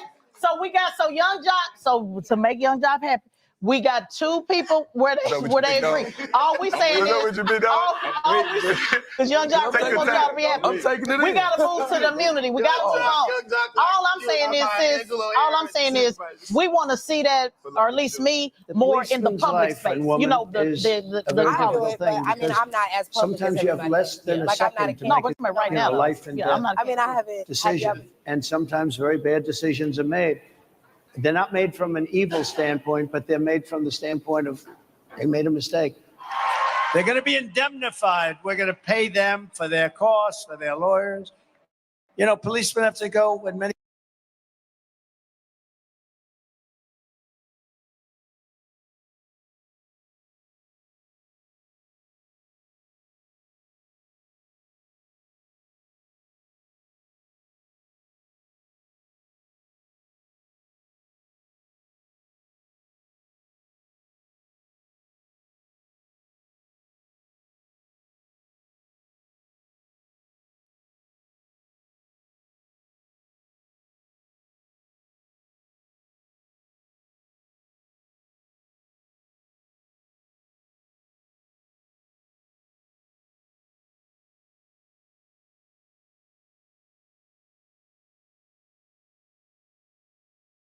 many cases hire a lawyer to protect themselves. The state doesn't want to get involved. These people are crazy. When they're standing there in front of a department store that's being looted by 400, mostly kids, but other. Damn it. Thanks, Lisa. Hit the like button. Smash the like button. As a partner of mine, Shish Trish, shouts out to Shish Trish. As what she would say, smash it. It's free. Although $1 here and $1 there won't hurt. So go up and give a little $1 here, 50 cents there. Brother be happy. But go ahead, hit that like button, because the like button is definitely free. People too, and they want to do something so badly, but they're told not to because there's liability. They're not going to have any more liability. They're going to do their job. They're going to stop it. Away from your hot steaming water. Away from hot steaming water? Yeah. Oh, I was you in the name of Jesus. You better not. I swear to God, I'll drain your face. Okay, I'm sorry. Drop the pot. Drop the pot. What did I do?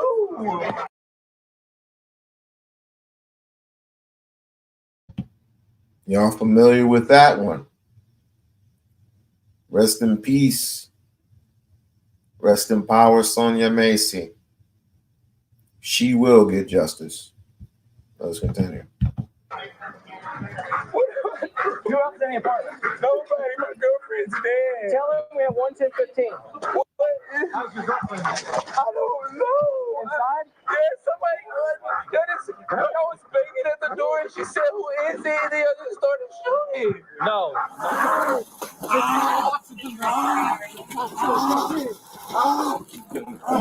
I can't go, man. I can't breathe. Take a seat. Please, man. Please listen to me. Is he going to jail? He's under arrest right now for forgery. I tell you. Can we figure out what's going on? All right, we've had this conversation before. I know the Republican talking point is they already got immunity, but Donald Trump has said that he believes in federal immunity. Want to get your thoughts on it? Let's go with Jock first, because we don't have y'all take over and then Jock is sitting there. So let him be the cooler head. Man, look, on immunity. So you know me, like I'm a good guy. You know what I'm saying? I don't get in a lot of trouble at all, for real. And I've seen police handle me so crazy sometimes, man. And it's just like somebody, they got to be held accountable. Just immunity because, you've gone through an academy, you made a pledge, you know what I'm saying, an oath to the community and to be a protector and a servant of the community. That's great. I do applaud good policing. I applaud it. Like, I'm going to keep it 100. Some people are just, some people need governing, period, point blank. A lot of us do. Let's just be for real. See what I mean? I know what Young Jock is saying, but what Young Jock is alluding to is more government, which we don't need more government. We need less of it, or none of it at all. And let me reiterate, when I say government, the government is not ran by one person. It's ran by people, persons, not a person, but persons. The government is the institution, just like everything else that is. This is like. Just like when my who works for the state? My mother-in-law, she works for the state. They're controlled by persons. That's why it's an institution. States are being run by persons. Federals are being run by persons.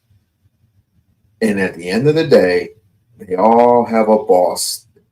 They all have bosses that they listen to.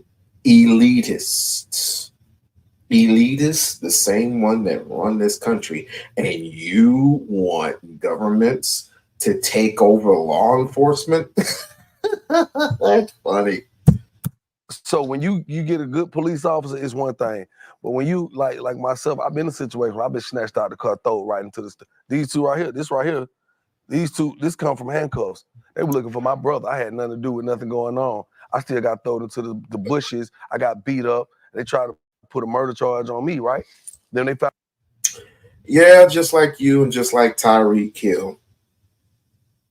And Tyreek Hill, when Tyreek Hill, they just pulled him, should have just gave him a ticket. Just gave him a ticket and just be on his merry way. But they got him, forced him on the ground, roughed him up, then let him go. Then he went and played. And you want government to do what? States run the police, not governments. You bring the government in, that's a sign for a disaster. Let's continue. Found out they had the wrong person. I still got charged with criminal disorderly conduct, which is a criminal charge. So I can't even go and get my firearm, my carry concealed permit because at that point I can't now, but at that point because it was a criminal charge. But I'm like, hey, so what's gonna happen? Y'all just beat me up and did all this to me. I still didn't get the charge taken away. I think sometimes, man, you got to understand. When we start talking about immunity. Stephen A. He was just talking about what Tyreek Hill. And he said, well, all you had to do was roll up the window. He told you don't roll the window down. No, he told you don't roll the window. Just leave the window down. Well, you looking at it on that end, but when you getting pulled over and the level of aggression is already here before, because they ain't treating you like they treating Tom. No. Hi, hey, great. Just want to let you know you're speeding. I was like, you get your license. No, I ain't think they like walking up their hand on the gun off rip. I just told a story today. Tell me I'm lying. I told the doctor, I told the police officer, hey man, listen, y'all got the wrong car that just sped past you. I said, I'm having twins right now. He said, you having twins? Right now? I said, yeah, I got to get there. He said, hold on. He called backup. Backup came. I'm like, why I call backup? Snatched me out of the car. Boom, threw me in handcuffs. I said, hey, why you doing that? You know what he said? Because I'm trying to save your life. Because I know that you have a real serious situation right now. I don't want you to do anything that goes against what we're telling you because you feel in your mind, you got to get to this hospital to see your twins be born and something happened, I kill you right on the side of the expressway. And I looked at him like, why couldn't they just escort him to the hospital and deal with him accordingly there? That makes no sense. Like, damn, I ain't never see it like that. But do that. Remember, we talked about that for like over an hour. You didn't want to like. I just wanted to know. Other topic. But can my issue with DA Willis was all of the police officers who we know have killed people, like Deacon Holloman, a 62-year-old deacon in the city of Atlanta. But before we move to goalposts, I want to know. Okay, but before we move to goalposts, I still want to know the answer to my question about Trump and saying that he would grant immunity to all police officers. What's your position on that? I think that immunity granted to all police officers, it impacts relative to protecting police and allowing them to do their jobs. I think that serves 98 or 99%. So should it be immunity for all federal police officers? Yes or no? With it until we have a right-sized approach to dealing with so the answer is yes. But we need to deal with the exceptions in our community. We got it, but the answer is yes. We left out the part of the interview though where he also said there would be an ethics score. I want to get a clear answer. I want to get a clear answer before you start talking. The question is yes. Yes, you support. That's all I just wanted to get to know. Bro. Yeah. But I also said, don't get hung up on listen to everything I said. Okay. What I said was we need to find a right-sized approach for the exceptions. The vast majority of police officers need to be able to do their job free of red tape and other types of shenanigans that would distract from this conversation today. Taking place in places like California. What's an exception? We just saw the young lady got shot in her house. In the house, right? We have to do something about that. Do you make an exception for that? Can we agree that there needs to be something that deals with that? I'm saying we need to. But what I'm saying is, but that is a very small. But what about the minute, less than 1%? Speaking of on a day-to-day basis. Okay, now you're speaking of the minute percentage, right? Yeah, man. What about the stories that we don't see? That we haven't seen, that have been, that nobody ever talked about it, but people in the city realize nobody. It's not like the news tracks on every single detail, every single crevice that there is in America. If they did, the city would be enraged. Black people would be enraged. They're enraged now. You want them to be more enraged? And it's not like we don't see it anyway. It doesn't matter how much news is being reported. We know what's going on and off camera. Nobody want to talk about it, so they feel like they defeated. They can't win. It's part of the reason why I wasn't a supporter of the Obama 21st Policing Act. Because why? Body cameras so we can just see black folks getting killed on camera in HD? They don't stop anybody from getting killed. Well, I disagree. Well, I think that would have. They don't.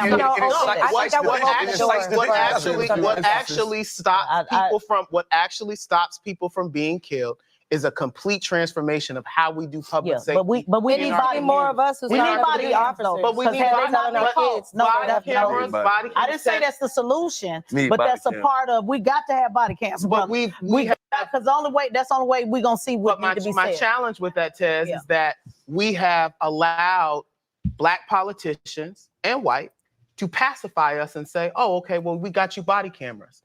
That reform we still got more work to do. And more black people have been killed. More black people have been killed by the police. But brother, we still got more work to do. But we absolutely need the body cam. I just want to be clear about that. We got more work to do. We got more work to do. We need the right side approach. I just wanted to know, yes or no, do you support President Trump saying immunity for all police officers? It's just a simple yes or no. We can get to the solution on what it should be. Let's just talk about what it is. Come on, do you support? I want to point out that we cut the clip short because it's not just automatic federal immunity for all officers in which all these officers can run and cause chaos in our streets. There will still be a board that they have to answer to. There will still be cases like Sonia Massey, which they talked about at that conference as well, in which he said those policemen were not doing their job and those policemen would not be eligible for federal immunity. So like what you said, we need to keep the body cameras because when we're talking about does this officer deserve immunity for whatever complaint has been risen against him, we can check the camera for that.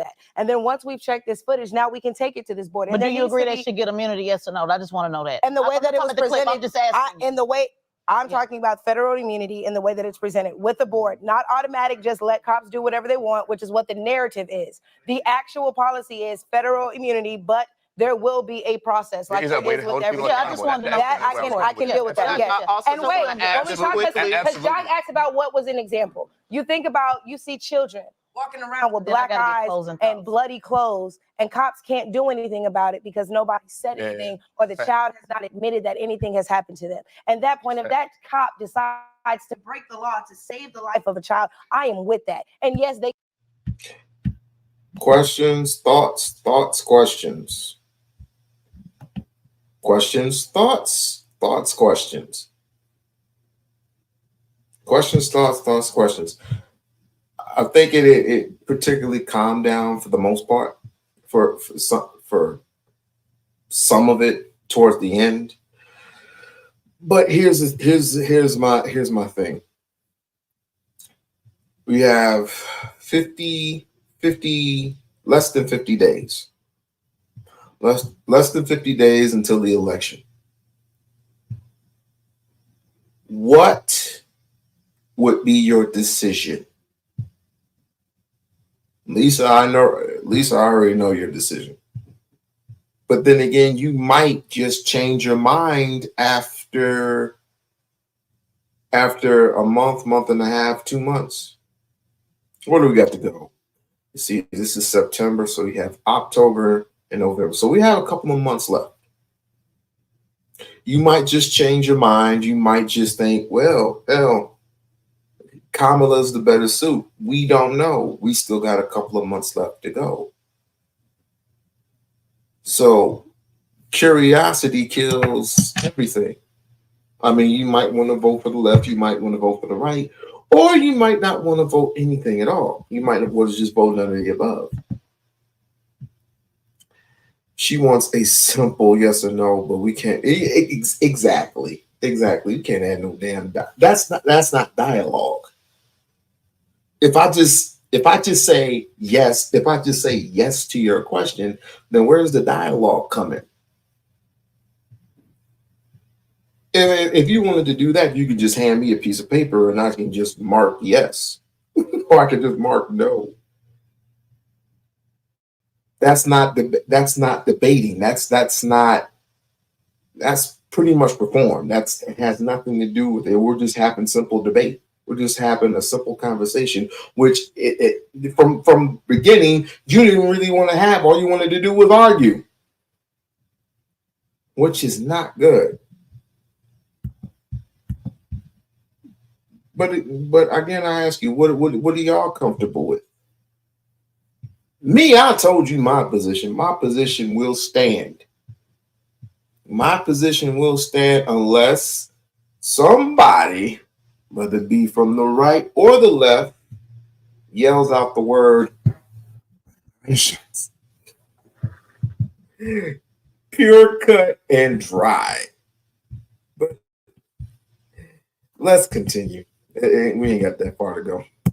They can be immune for whatever kidnapping charge the parent tries to rise against them for taking the child because you were not taking care of said child. And again, I've seen how horrible some parents are to their children. That also should go before a board too. A police officer at that particular time is not judge, jury, and executor. I will say that's the this, problem. though, And just so let's be clear about that. Let's be clear about that. Yes. It's not up to because the same way we're saying that it should go before a board and decide immunity, not immunity. Also, in the case of child abuse as well, I was a guardian ad litem in Florida for a very long time. It's not up to the police officer to be judge, jury, and executor. So when you say, "Oh, I believe you can do whatever because you hurt that child and you should be," we don't know. He should be able to take the child. No, because that's judge, jury, and executor, and that's the problem. If the child has a black eye and blood stains coming at the bottom of that's the problem. And if a black man get dragged out of the car and get shot because he didn't let the window down fast enough, you say that should go before a board. So let's go there before a board. It's gonna go before a board. Yeah, At the end of the day, if a black man kills anybody, he's gonna have to go before a jury as well. So I'm not understanding. We got to wrap. We want to make one comment. Either we going before the board or we not. I want to clarify we going before the board or we giving immunity or we're not. One, I don't want no police being judge, jury, and executor. That's why we got the courts. This policy that Trump is talking about, one, only extends to federal officers. Vast majority of police brutality cases take place with state and local police. So if you want to see safer streets where you are not concerned about having the type of run-ins with the police that many Black people can talk about, it's a state and local issue, right? The president brother. Wait a minute. Hold up. We know that, but let's hold on. No, everybody does not know that. I know that, but no. You know that. No, but we got to be clear though. When you're talking about something from the federal level, that can also trickle down to the state and the local. Sure. So let's not because when the sister's over here, thank you. No. Anytime. No. When you have somebody saying, "Let's get full immunity. Let's be rougher with them, rough them up," that's a problem. Now you don't have to be as clear. You say you don't want body cam. I ain't never heard no progressive say that. No, I said. Also, hold on. Yeah. Hold on. Yeah. Also, what I said was body cameras are not enough. Right. If you're not going to prosecute the people. Yeah, no. If you're not going to prosecute the people when we see someone Black being killed on film, what the fuck is the point of body cam? But we still need it though. No, I want the same page, but the way you presented it the first time. Well, that's why I wanted to clarify. No, that's what clarification is all about. Let's give some closing thoughts from our guests because we got to wrap up. We've been going way too long. Closing thoughts. Yeah, my closing thoughts on that garbage is that y'all ain't got no solutions. You ain't getting no solutions. Solutions to no problem. No problem at all. Which really it irks my nerves, but I mean you gotta do what you gotta do, right? You have to do what the hell you have to do. But right now, we gotta do what we got to do here on the We-On-Loc Nation channel, and we got to turn up for my man KJ. And if this thing don't stop acting weird, this is one reason I have to clean up my computer. But what was I saying? We're gonna have to turn up for my main man KJ with the $3 cash app.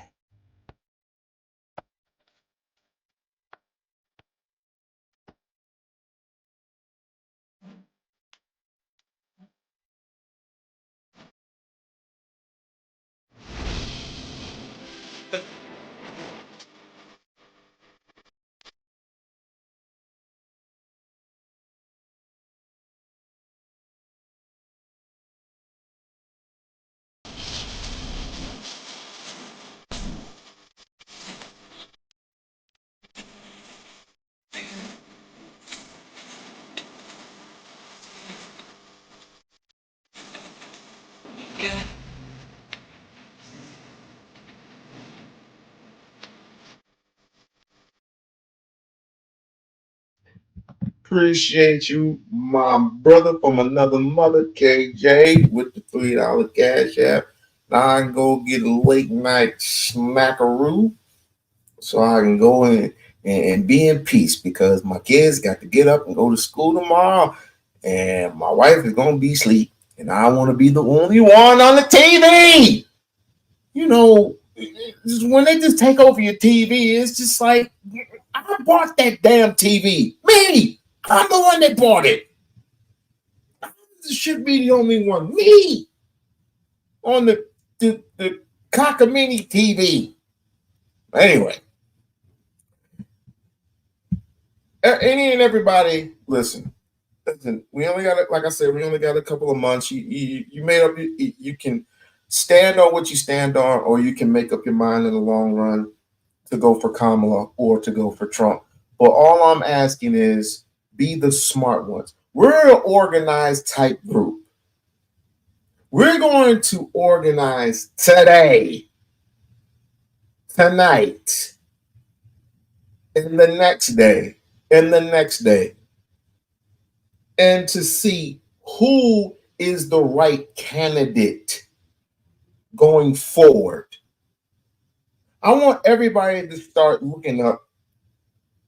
Oh, excuse me. I want everybody to start looking up because now you got me going into politics because I'm going to start doing the exact same thing. Lisa! I want everybody to start looking into their politicians. Who would, in your mind, would be the perfect candidate to be the next electee in the next 4 years. If you don't want this same catastrophe to happen, if we're alive that long, if you don't want that same catastrophe, if you don't want the same thing to happen to, whether it be inflation or the next depression, if you don't want that to happen, go and find yourself the person that you most have in common with. No matter if she's a man or a woman, black, white, or otherwise. And you pick that person and you organize and get a selected amount of people in your city and state, a selected of people to have a conversation with that individual. And whatever problems you're facing, I don't care what it is, you have a conversation with that individual and you name a list. You give that person a list. I don't care how you do it, but also realize, no one realized that you might have to make some sacrificial decisions. And yes, it's financial. All of it is financial. So make a decision now, whether you want to be a wolf or a freaking sheep. Now I got to do some promotion. I'll be right back. Like, share, and subscribe to the channel. Like, share, subscribe to the channel. Get ready for the most glamorous event of the year, the U2B Streets Awards 2025, February 9, 2025 at Laban Midtown, located at 641 West 42nd Street, New York City. Join us at 12 p.m. for the pre-show red carpet extravaganza and a chance to win $500 in our fashion contest. From 2 p.m. to 4 p.m., enjoy the gold tier experience with speakeasy confessionals, press interviews, and premium cocktails. At 4 p.m., the platinum tier includes performances, a comedic host, an award ceremony, dinner, and gift bags. From 8 p.m., the diamond tier features a VIP after party with a DJ, aerial dance, fire performances, and gift bags. 24 YouTube categories, and many nominees.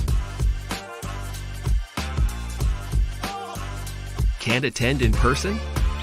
Stream the entire event live on Hush and Move Media via Uscreen for just $9.99. Get your early bird tickets before September 15, 2024.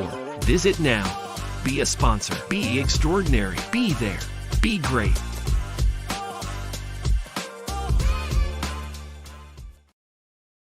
Kingdom. One thing should be absolutely clear to all members of the American African village of the Universal African Kingdom. And that one thing that should be clear to all American Africans, so far from what I've saw, neither party, neither candidate, neither platform, neither agenda is concerned at all about the plight or the blight of the American African people. Do you understand, overstand, and understand what the Prince of Pan-Africanism is saying to you right now? Do you understand, overstand, and understand what the Prince of Pan-Africanism is saying to you? Do you understand, overstand, and understand what the Prince of Pan-Africanism is saying to you? They didn't touch on nothing that was critically relevant to the American African people. Now, the Democratic Party plantation slaves and the Republican Party plantation slaves, they're going to try to exaggerate the things that were said in an attempt to keep you in the illusion of inclusion. They're going to take out things that Donald Trump said, the Republican Party plantation slaves. And the Democratic Party plantation slaves, they're going to take out little sound bites from Kamala Harris, and they're going to blow those up. They're going to magnify certain talking points. They're going to magnify them by 100 times in size to try to make the American African family believe that Kamala Harris was somehow talking to you. They're going to try to make the American African family believe that somehow former President Trump was talking to you. Neither one of them addressed anything that was relevant to African people. Now, don't get me wrong. I believe they have another debate or two to go, and they might get desperate in the final days and throw American Africans a verbal political bone. You might get thrown a couple of chicken bones in the final debate. You might get thrown some watermelon rind in the final debate. You might get thrown some pork chop scraps in the final debate. When it's close to election day, that final debate, I think they might throw you some chicken bones and a couple drops of Kool-Aid to make sure you turn up and turn out on election day. But let us be clear. Israel was more important than you. Let us be clear. The immigrants were more important than you. Ukraine is more important than you. Everything is more important than the American African. So why are we crashing out? Why are we crashing out for the red car or the blue car? Why are we crashing out for the red wing or the blue wing when they both belong to the same corrupt ass Caucasian chicken wing? I said, why are we crashing out for the red wing or the blue wing when they both belong to the same corrupt ass Caucasian chicken wing, brothers and sisters? We can't fight each other over white people's agendas. The most honorable Marcus Garvey turning in his grave. Turning in his grave. Ida B. Wells turning in her grave. Even W.E.B. Du Bois turning in his grave. We crashing out over two parties that have never had the best interests of American African people at their heart. Come on now. Brothers and sisters, we need to get focused on how we're going to save ourselves, because no matter who wins the election, Black America is losing regardless. I don't care how you cut the cake. Donald Trump is no blessing. Kamala Harris is no blessing. They couldn't even bring up the Tyreek Hill situation that's all over the media. I mean, come on, Donald and Kamala. Come on, Donald and Kamala. Y'all can't even bring up the Tyreek Hill situation that's all over the news. We're not even going to talk about Tyreek Hill being brutalized by immigrant police. We're not even going to talk about Tyreek Hill being brutalized by immigrant police. And y'all keep talking about black and brown. Well, Tyreek Hill was brutalized by brown police. But you know why that is? It's because Tyreek makes over $20 million. Oh, he's fine. He's perfectly fine. We got him. Those corporations, we got him. He's a stamp of the NFL. His ass, Pauls, is stamped by the labels of the Constitution, not the Constitution, the institution of the NFL, meaning they own his ass. They don't want nothing necessary to happen with our product, happen with our property. No, they wouldn't want anything to happen with their property. He got a little roughed up. Oh, he's making $20 million. He's making $20 million. How much is Tyreek Hill making? We don't have to be honest. How much is Tyreek Hill making? Tyreek. Did you wash the clothes last night? Tyreek Hill contract. Tyreek Hill's contract and salary. Let's take a damn. Holy shit. Oh. Wait, this is the wrong one. Okay. Tyreek Hill, been in the league for 9 years, 30 years of age, fifth round pick from agent Drew Rosenhaus. We all know he's from Alabama. So his salary, $90 million, 3-year contract. So that means it's basically he's getting 30 million. He's getting 30 million every year. 30 million. Signing bonus, 7 million. 7 million guaranteed. Because he's that damn good. And he's an NFL champion. So they have no issues with that. They have no issues. The man makes damn too much money, but do they have to treat him like an animal, though? So that's the reason why. That would be the reason why he fired. The Democratic Party plantation slaves are quiet. And D.L. Hughley isn't off the hook.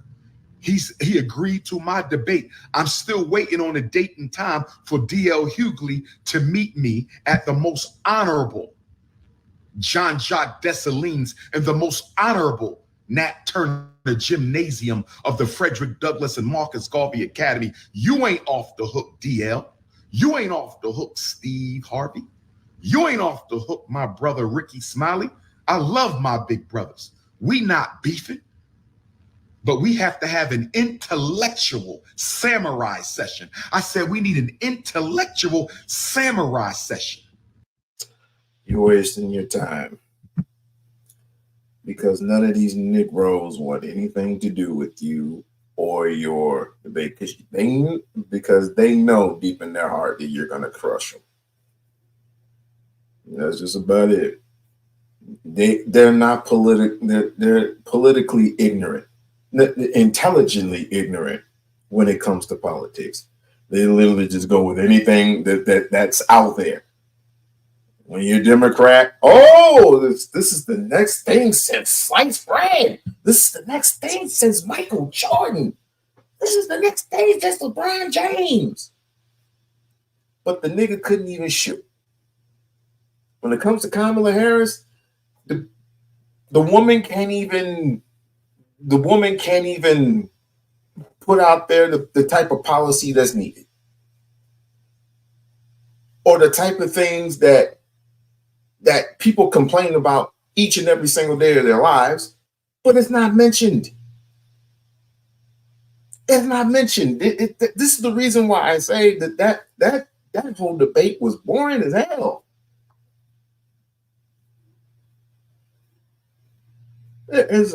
Kamala got to it. Was like, no, she didn't. All she did was regurgitate a whole bunch of talking points that other people got in her ear. Come on. Ifa, you're wasting your time, man. They are not going to debate you because they're thinking that this is another clout chase. Ifa didn't ask for no money. The brother, right?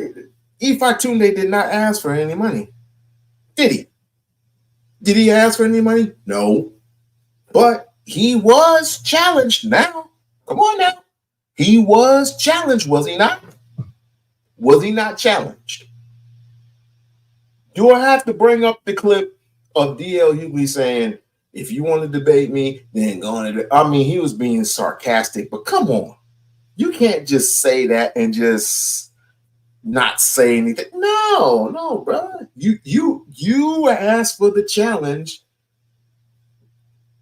It is to proceed to go on, to spin on, to go onward. Ain't no backing. Even though you're gonna get slaughtered anyway. You're gonna get slaughtered. Steve Harvey? Nigga, please. Now, I have a little bit more respect for Steve than I do for DL. I have more respect for Steve than I do for DL. Which one, Lisa? Which one?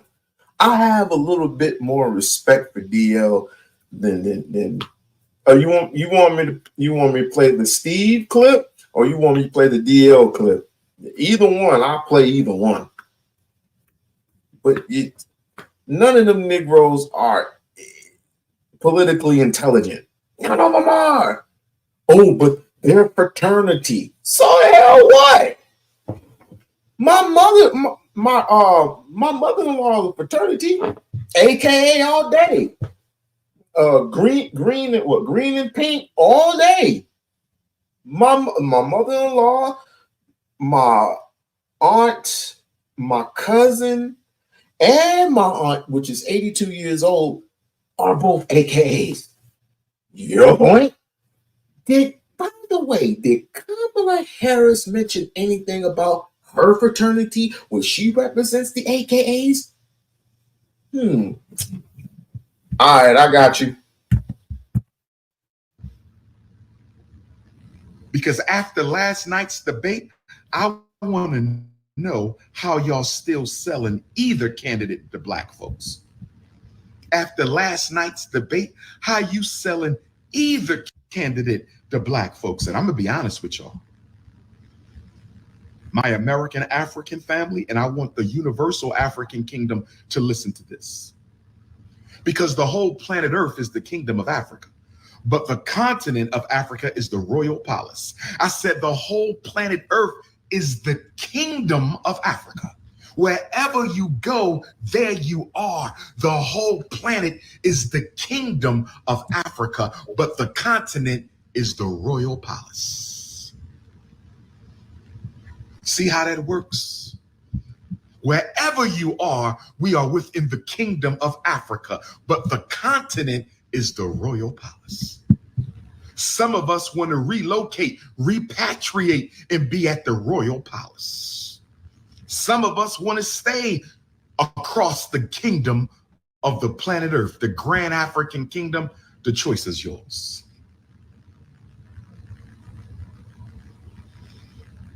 Make sure you be on the lookout for the new Cannon's Class interview with King Kong Consciousness. Make sure you be on the lookout for the new Council Culture interview conversation with Dr. Umar and Brother Nick Cannon. And make sure you be on the lookout for the We Play in Spades episode. Make sure you be on the lookout for the new We Play in Spades episode.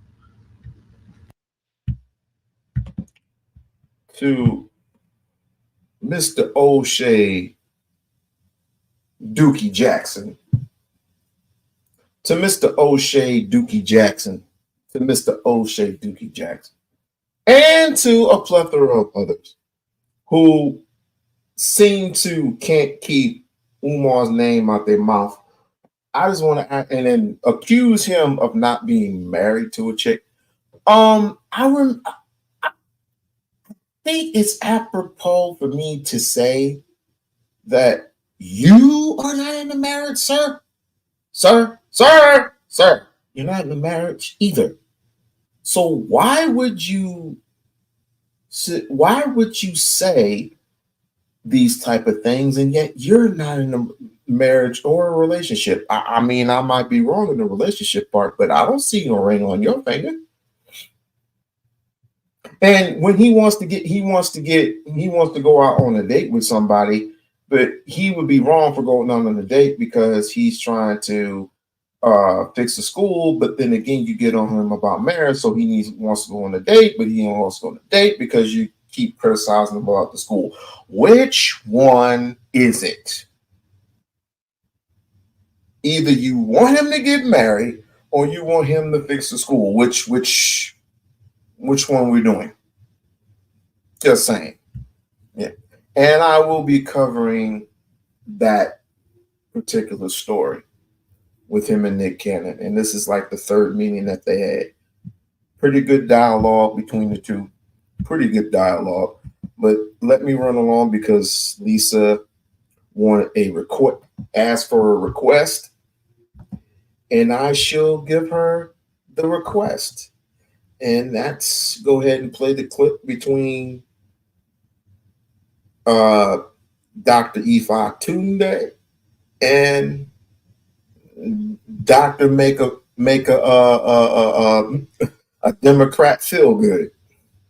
DL Hughley. Who begs for a living. Like everything is a donation. You can call it donation if you want to, but beg for a living. Then you have the nerves. First, let's do the debate.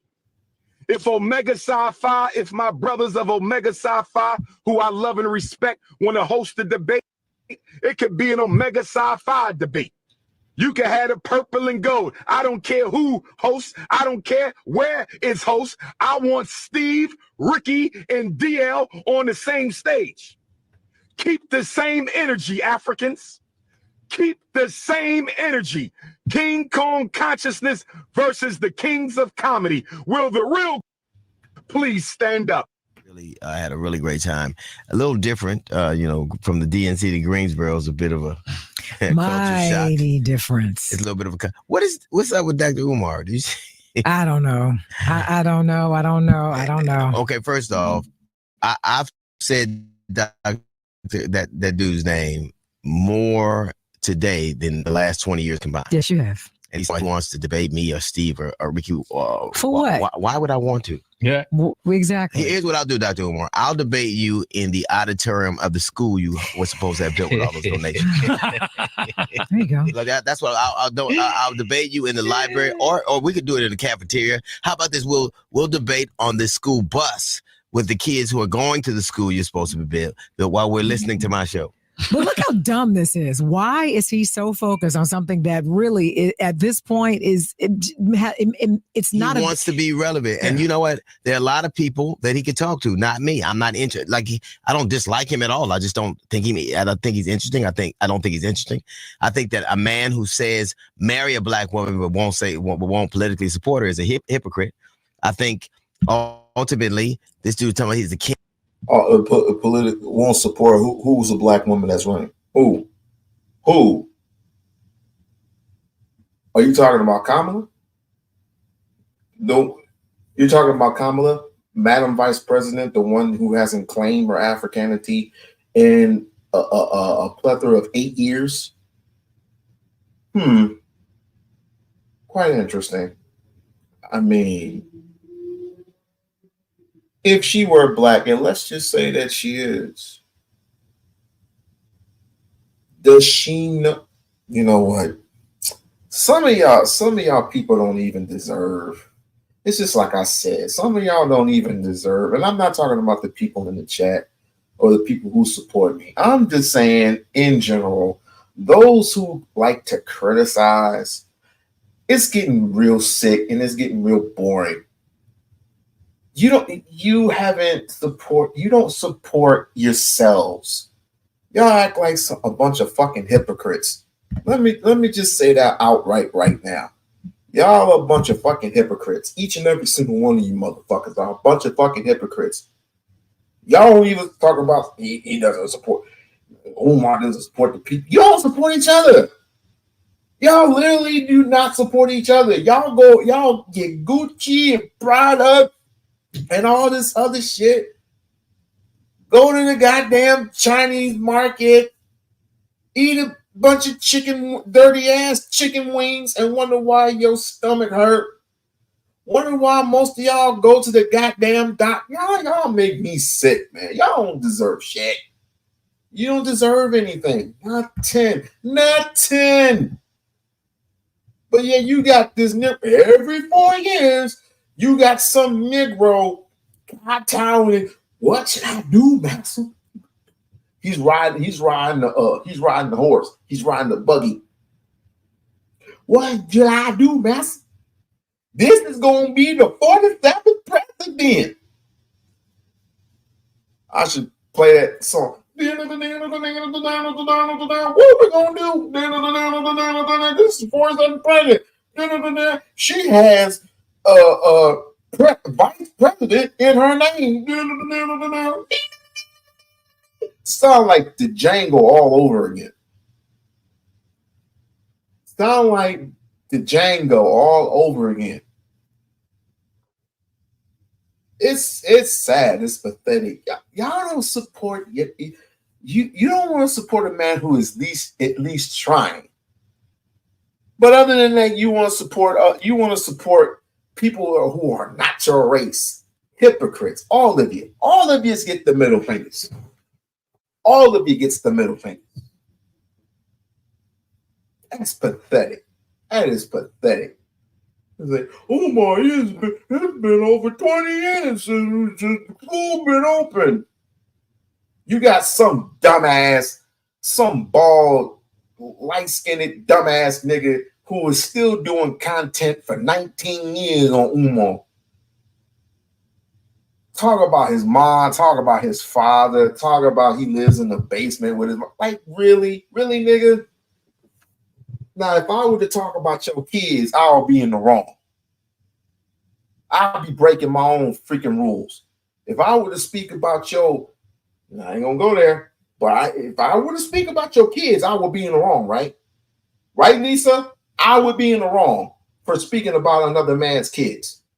Since you want to speak on his father and you want to speak on his mother, that's basically family, right? So let me speak on your kids for a little bit. But I would be in the wrong, right? This nigga was D-riding Umar for 19 years, getting that bread, getting that paper from other people, from the AFW sector, which is a very small sector. It's very, very small. Same thing with this other female, anti-Afro Spengali. But she's irrelevant. But they've been riding the coattails of Umar for God knows how long. Him for 19 years. Her, I had no idea. But I know they work together in unison. They work together and blow the sock. Oh, we gotta get some money. Let's go. Let's talk about Dr. Umar. And there's plenty of other people. People come out of the woodworks, but each and every single one of these hypocrites, because that's what they are, they never support their own, which bugs the hell out of me. How is it that you come on the grandest of stages or the underground estate like Mr. Underground when you just have one in the chat? I maxed out at 15, but who cares? I'm grateful. But it's quite odd. It's quite odd. You don't even support your own. So until you can support those who have businesses, and there are those, you just gotta find them. See, that's another thing. That's the other caveat that I have a problem with. Organizing. Because what you see in Chinatown, you will never see in Black America. You know why? Even if there were barbershops, even if there were grocery stores, candy shops, ice cream shops, beauty and hair salon shops in that same facility, I'm talking about overall. And even when I show Umar, who is close to Christian Dior's,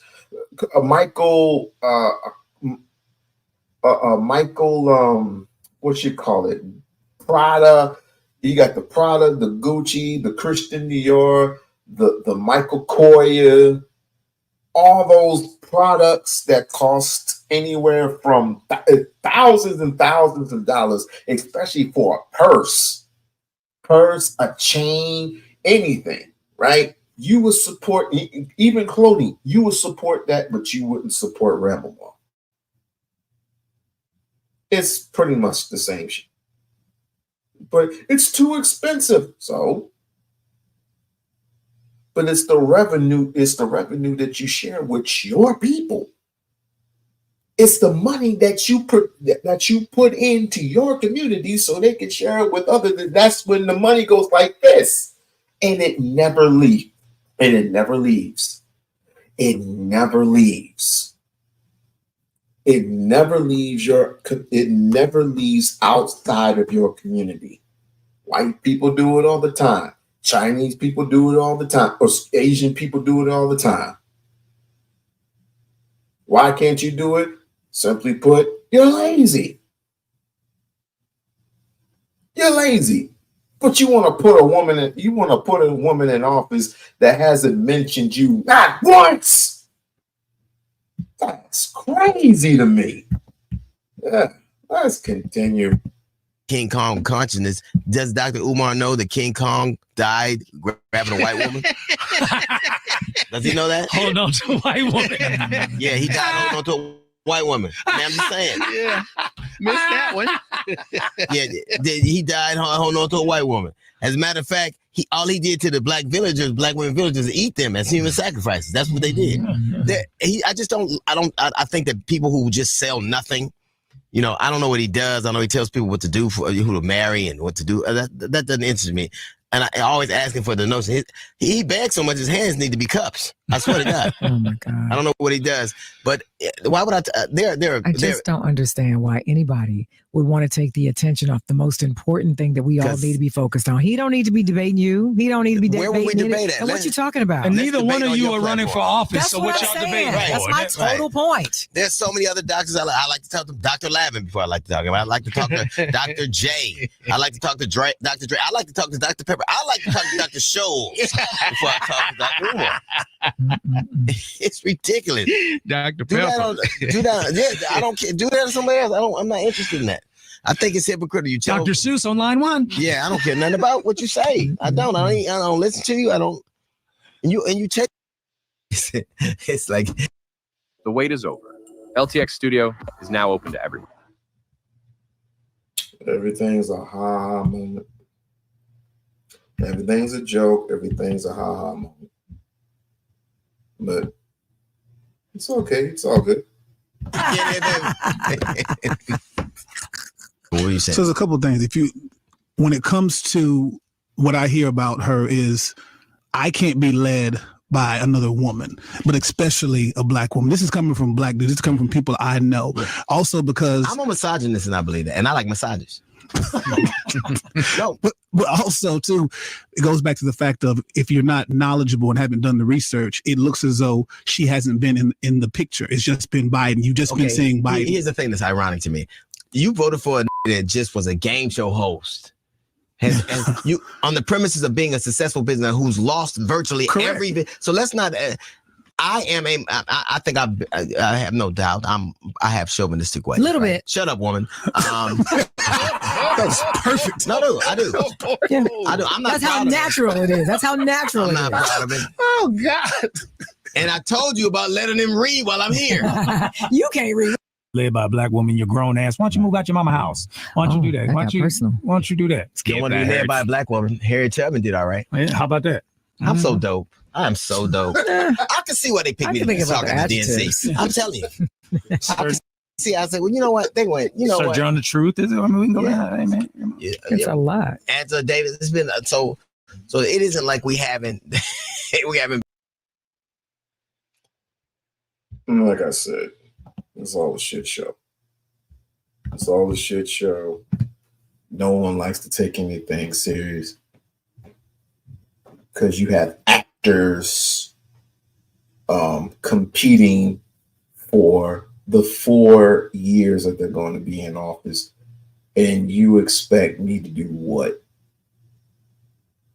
And it's quite okay, because if they were going to get the black vote, they were going to get it some type of a way. And necessarily right now, to be perfectly honest with you, and I'm gonna be real serious about this. I need y'all to listen. If I'm wrong, if I'm right about anything, it's this: they don't need you anymore necessarily, because they have everybody else internationally coming to replace you.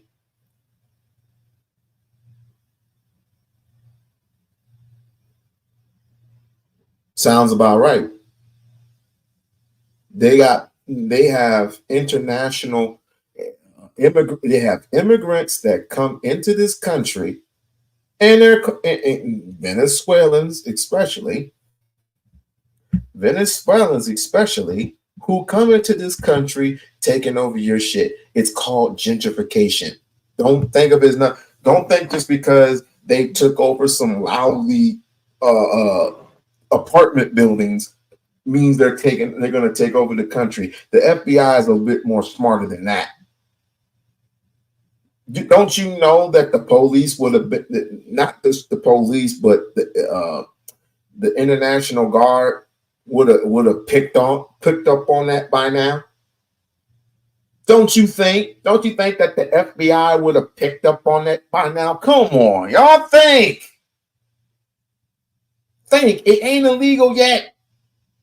Don't you think they would have picked up on that crap by now? And you too dumb to be protecting yourselves too, but y'all got them Dragos, right? Y'all too stupid and lazy to protect yourselves, but you got them Uzis, right? You got them HKs, right? You got them Chemics, right? You got the extra clip with the 100-round clip, right? Ain't even in that hoop. I'm not gonna say,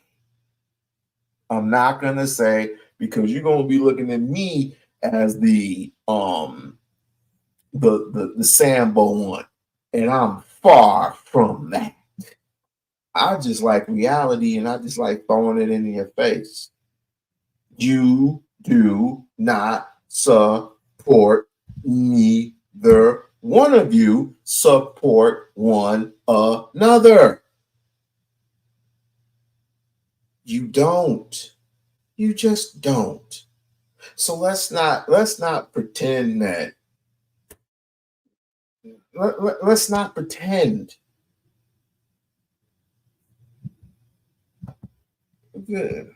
How do you spell Venezuela? Anybody know how to spell Venezuela?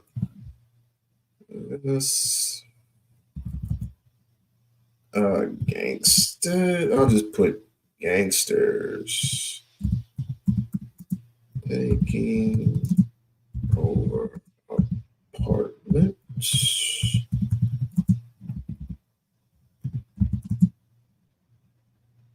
in Colorado.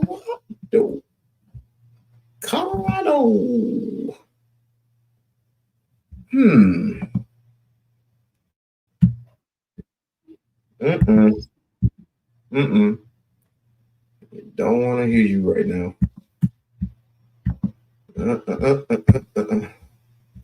Most of your politicians and most of your police force don't really give a damn about you. And this is going to continue to happen. Fair use, fair use. Let's play.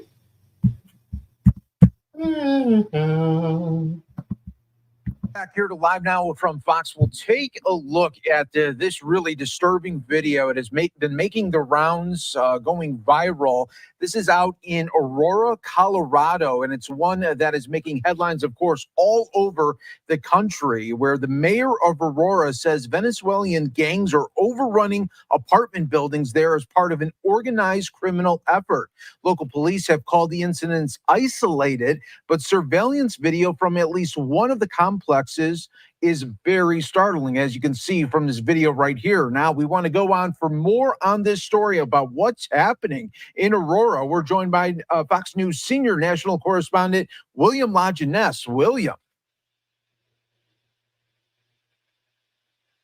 Many say the problem began when the Biden-Harris team opened the border with migrant apprehensions from Cuba, Haiti, Nicaragua, and Venezuela, jumping from 17,000. We got to go back. Team opened the border with migrant. The problem began when the Biden-Harris team opened the border. The problem began when the Biden-Harris team opened the border. The problem began when the Biden-Harris team opened the border with migrant apprehensions from Cuba, Haiti, Nicaragua, and Venezuela, jumping from 17,000 in 2020 to 600,000 in 2022. So the administration created the CHNV program, which provided migrants from those four countries with humanitarian parole and invited them in. But auditors found widespread fraud in the program, migrants lying on their applications, sponsors using fraudulent identities, including dead people, and traffickers demanding payment from those they sponsored. They're literally just funneling people into the United States under this program with no expectation they're ever going to leave. And that's what sources say we are seeing now, a mix of innocent migrants along with graduates of the Venezuelan prison gang Tren de Agua, extorting tenants for payment. There are several buildings actually under the same ownership, out-of-state ownership, that have fallen to these Venezuelan gangs. We did everything we could to quite frankly, keep them out of it.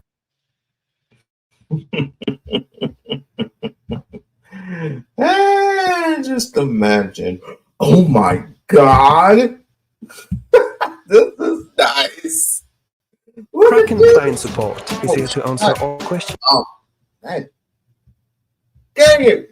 These freaking commercials. Hold on. All right, get this. Federal authorities in El Paso relinquishing custody of a man linked to this violent jewelry robbery. This happened back. No, the other Lisa. Yes, you. Back in June in Denver. So our partners at News Nation, they're reporting it's part of a Venezuelan gang. They do report Homeland Security officials turned over the suspect, Jean Torres. Hurry up, woman. I ain't got a lot of time. Roman to the Denver County Sheriff's Office. The brutal robbery caught on video shows several young men pulling guns, even pistol whipping 2 women. So a few days after, El Paso SWAT officers took several people into custody, happened at a motel, and reportedly Torres was there. It's not clear what the status of the other people taken into custody are either. Damn. Police are trying to tackle the rapidly escalating violent crime among Venezuelan gang members in the city who have gotten into New York. Fox 8's Linda Schmidt talked to the NYPD, who says this crime wave is one of their greatest challenges. She joins us live from the newsroom now. Linda, what can you tell us tonight? Well, you know, basically what you just said right there, this is one of the NYPD's biggest challenges right now. Now, the NYPD expects the migrant Venezuelan gang crimes to actually get worse in this city before it gets better. They're waving the guns around. Correct. Waving guns and flashing gang signs on this video. The NYPD says these are suspected members of the ruthless Venezuelan gang Tren de Aragua, which has been infiltrating the U.S. for the last 2 years. NYPD Assistant Chief of Detectives Jason Savino telling me it is believed this video was made while the gang members were in Ecuador, and its purpose is to recruit new members. Then, when you fast forward, you see the same individuals where? In Times Square. So that's our concern. The NYPD says Tren de Aragua has been making it over the border with the migrant influx. Who was in charge of opening up the... I don't know anything. Yes, you do. Yes, you do, Lisa. Yes, you do. Come up. I ain't got no but a few minutes. It's not what you know, it's what you're gonna have to be prepared for. It's not what you know. Now, when I say I believe in the Second Amendment, I do believe in the Second Amendment. But that doesn't mean I'm gonna start marching with a whole bunch of redneck peckerwoods in the city of Michigan, or excuse me, in the state of Michigan, in the city of Lansing. No, I'm gonna march with my brothers here in Las Vegas, and we gonna have our Dragos. We gonna have them dynamics. That's what we gonna have. Right?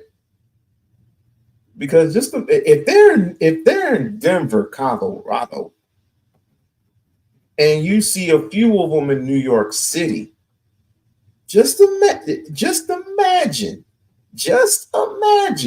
boo, boo, boo.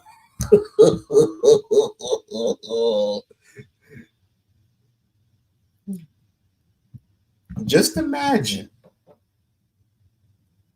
these individuals in your city. What you gonna do? What are you going to do when these Venezuelans enter into your city?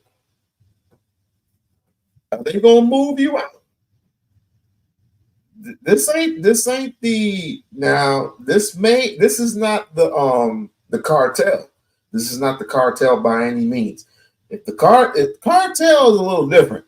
Cartel, I hightail out of there. I would have told the wife and the kids to pack up the clothes and let's just go somewhere else. Let the FBI and let the army deal with that.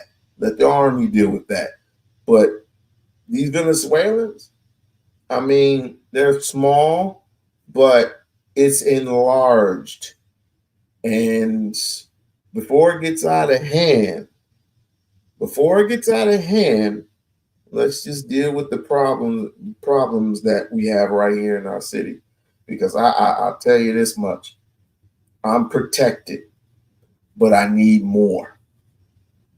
So I would think instead of just going out and just getting any old protection, anything, know what you're dealing with. And I would advise parents, if you have 13-year-olds, train them. If you have 13-year-olds, let's bring down the number. 12-year-olds. If you have 12-year-olds, train them how to use protection. Train them. Because if you have 8 and 9-year-old white kids getting taught by their daddies how to use protection, what do you think they're going to be capable of doing? So I tell you, teach your 12-year-olds how to protect themselves and how to be responsible.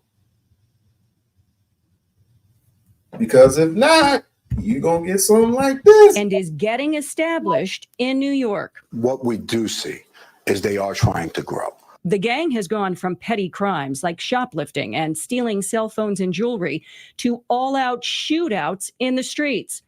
Alleged gang member Bernardo Raul Mata recently confessing to police that gang members are being instructed to shoot police officers. Mata is charged with shooting 2 officers after they stopped him for riding a moped the wrong way on a one-way street in Queens. In court, an assistant district attorney revealing what Mata told investigators about the gang. You know what's wrong with them? They're not trained. They weren't taught. Let me not be judgmental. There's some things that I must learn. There are things that I must learn about our enemy off and on this country. There are certain things I should have learned about Hitler and Korkhoff years ago. There's certain things I should have learned about Germany years ago, but I'm going to learn about it. Here, you must learn because they might be hitting your city real soon. So with this, I want you to think personally Biden and Kamala for opening up the borders and letting these knuckleheads in. And you want to vote for Kamala? Think how stupid that is. Trump at least wants to close the borders and want to put more into it to strengthen it. These buffoons want to open the border and let everybody in for opportunity. Fuck that. I want the borders closed. It's bad enough as black folks we don't get jobs and opportunities here. Hardly ever. But them doing this? Smuggling firearms into city shelters inside food delivery packages. That way they don't have to go through the metal detector. Guns being smuggled into migrant shelters in food delivery packages that are not being screened. The gang violence is escalating. And now drugs are coming into the picture. We're just starting to see a drug called Tusi, which is a pink cocaine type substance. It seems like. Wait, what? Jaguar Wright said this. So this is Tusi.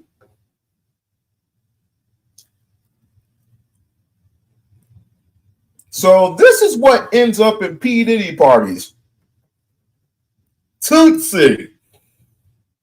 My. It seems like this is a huge challenge. It's as big of a challenge as we faced. The NYPD has faced difficult challenges in the past and is determined to win this fight to keep New Yorkers safe. We're having success. We're taking down networks of individuals. We're up to the task and we'll accomplish it. Now, today, I also reached out to City Hall about security and metal detectors at the city-run migrant shelters, and I asked them why food containers are not being screened for possible weapons or drugs. Now, I was told those items are supposed to be screened every single time. And now the city is now retraining security personnel at all city-run migrant shelters.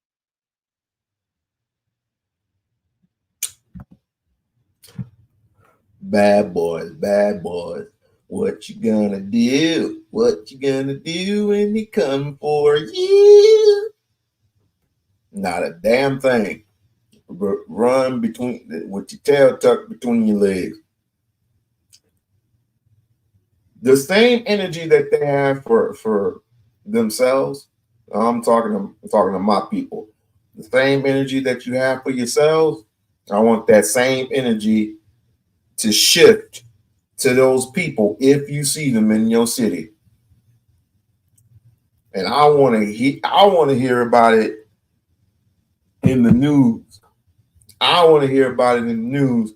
If any of our people get into a shootout and they start capping, they start busting the cap in Venezuelan asses, and you end up going to jail, I'll help you out.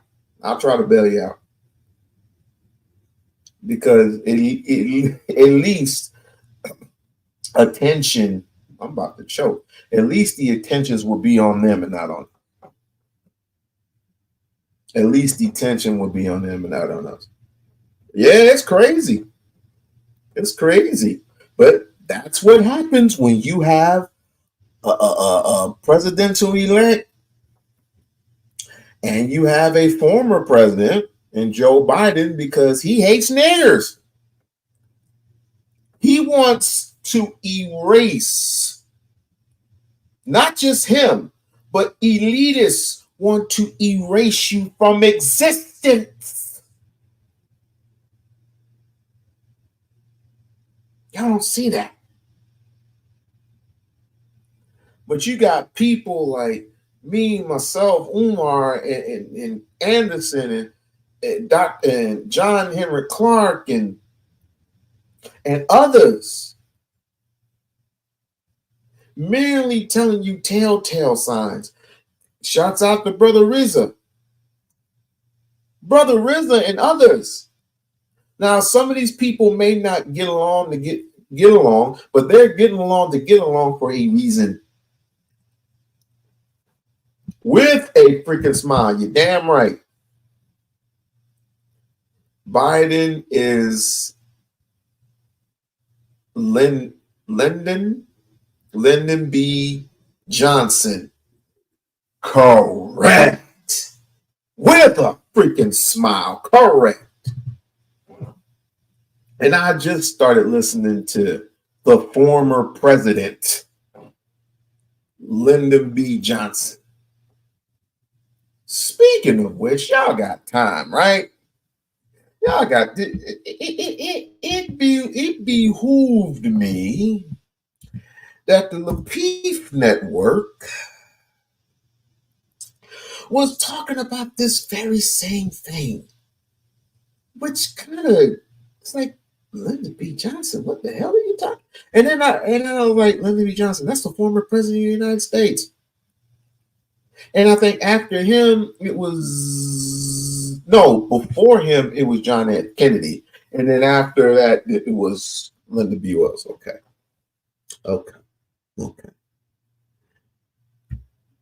But y'all just, let me see. Lapeef. Like, share, subscribe to the channel. Like, share, and subscribe to the channel, please.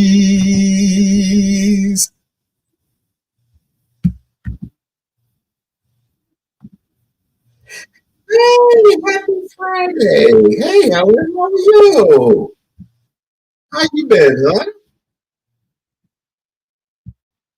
Let me say one more thing, Case. So wait, Darryl. Let me say one more thing, like Case. Tulsa, Oklahoma, there was Nicodemus, Kansas City. There was Rosewood, Florida. There was Fort Mose, Florida. There was Oklahoma, Freedmanstown. There was Wrong subculture, folks. You're harming yourselves.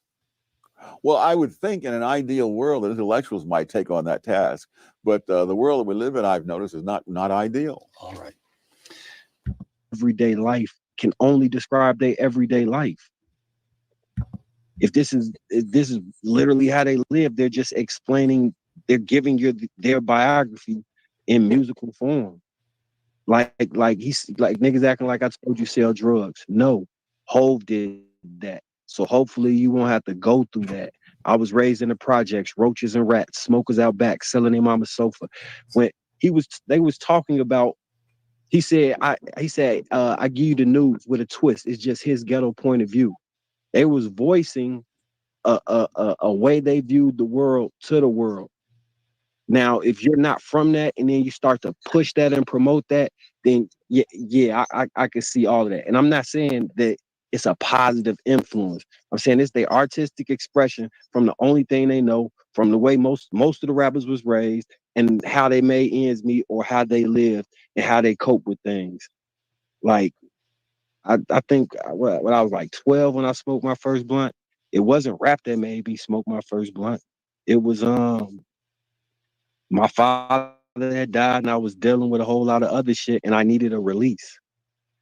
I didn't get the idea from music. That's not where that came from.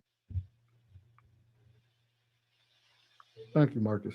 Second World War, you've got large numbers of American troops remaining in Germany. For that matter, there's still several tens of thousands there today. And both black and white American soldiers had children with German women. And Flynn discovered that those children growing up in Germany showed no IQ differences at all. The black kids and the white kids, the same. Quoting intellectuals and race, Professor Flynn concluded that the reason was that the offspring of black soldiers in Germany, and now you're quoting Professor Flynn, grew up in a nation with no black subculture, close quote.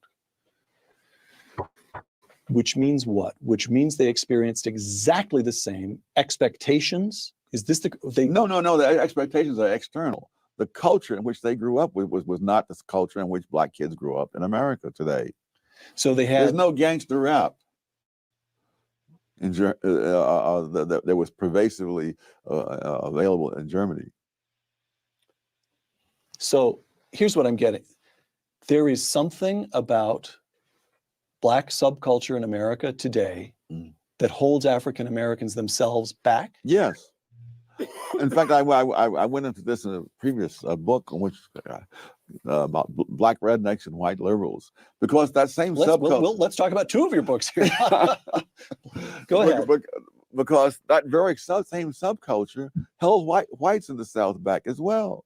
That in the time this mental testing in the First World War turned up, among other things, the fact that whites from various 4 or 5 southern states scored lower on the mental test than blacks from 4 or 5 northern states. And so it really was a question of the subculture that was there, which was a handicap to both. And I read that book, and he goes on to say that we get Ida B. Wells. That's not Ida B. Wells. I'm thinking it's somebody else. But anyway, our culture from the rednecks in the South. Is that Ben Carson? Mm-mm. No, that's not him.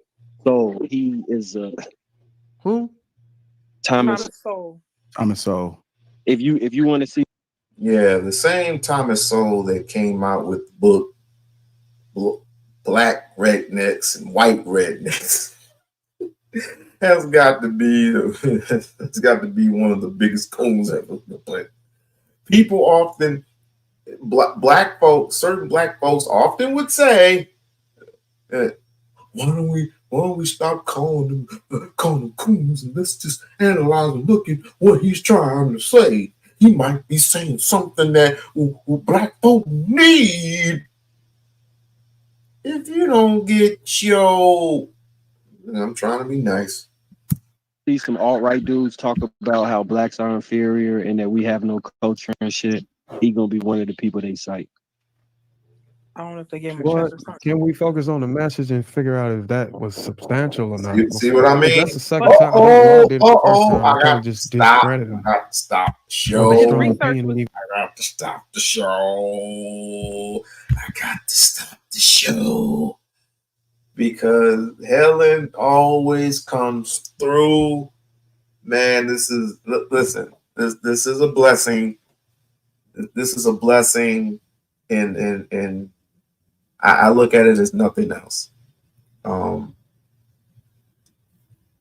Thank you, Helen, for the cash app. Thank you. We got to play us on, even though I'm gonna get dinged for it. Oh well, I'll debunk it somehow, some way, but gotta play us.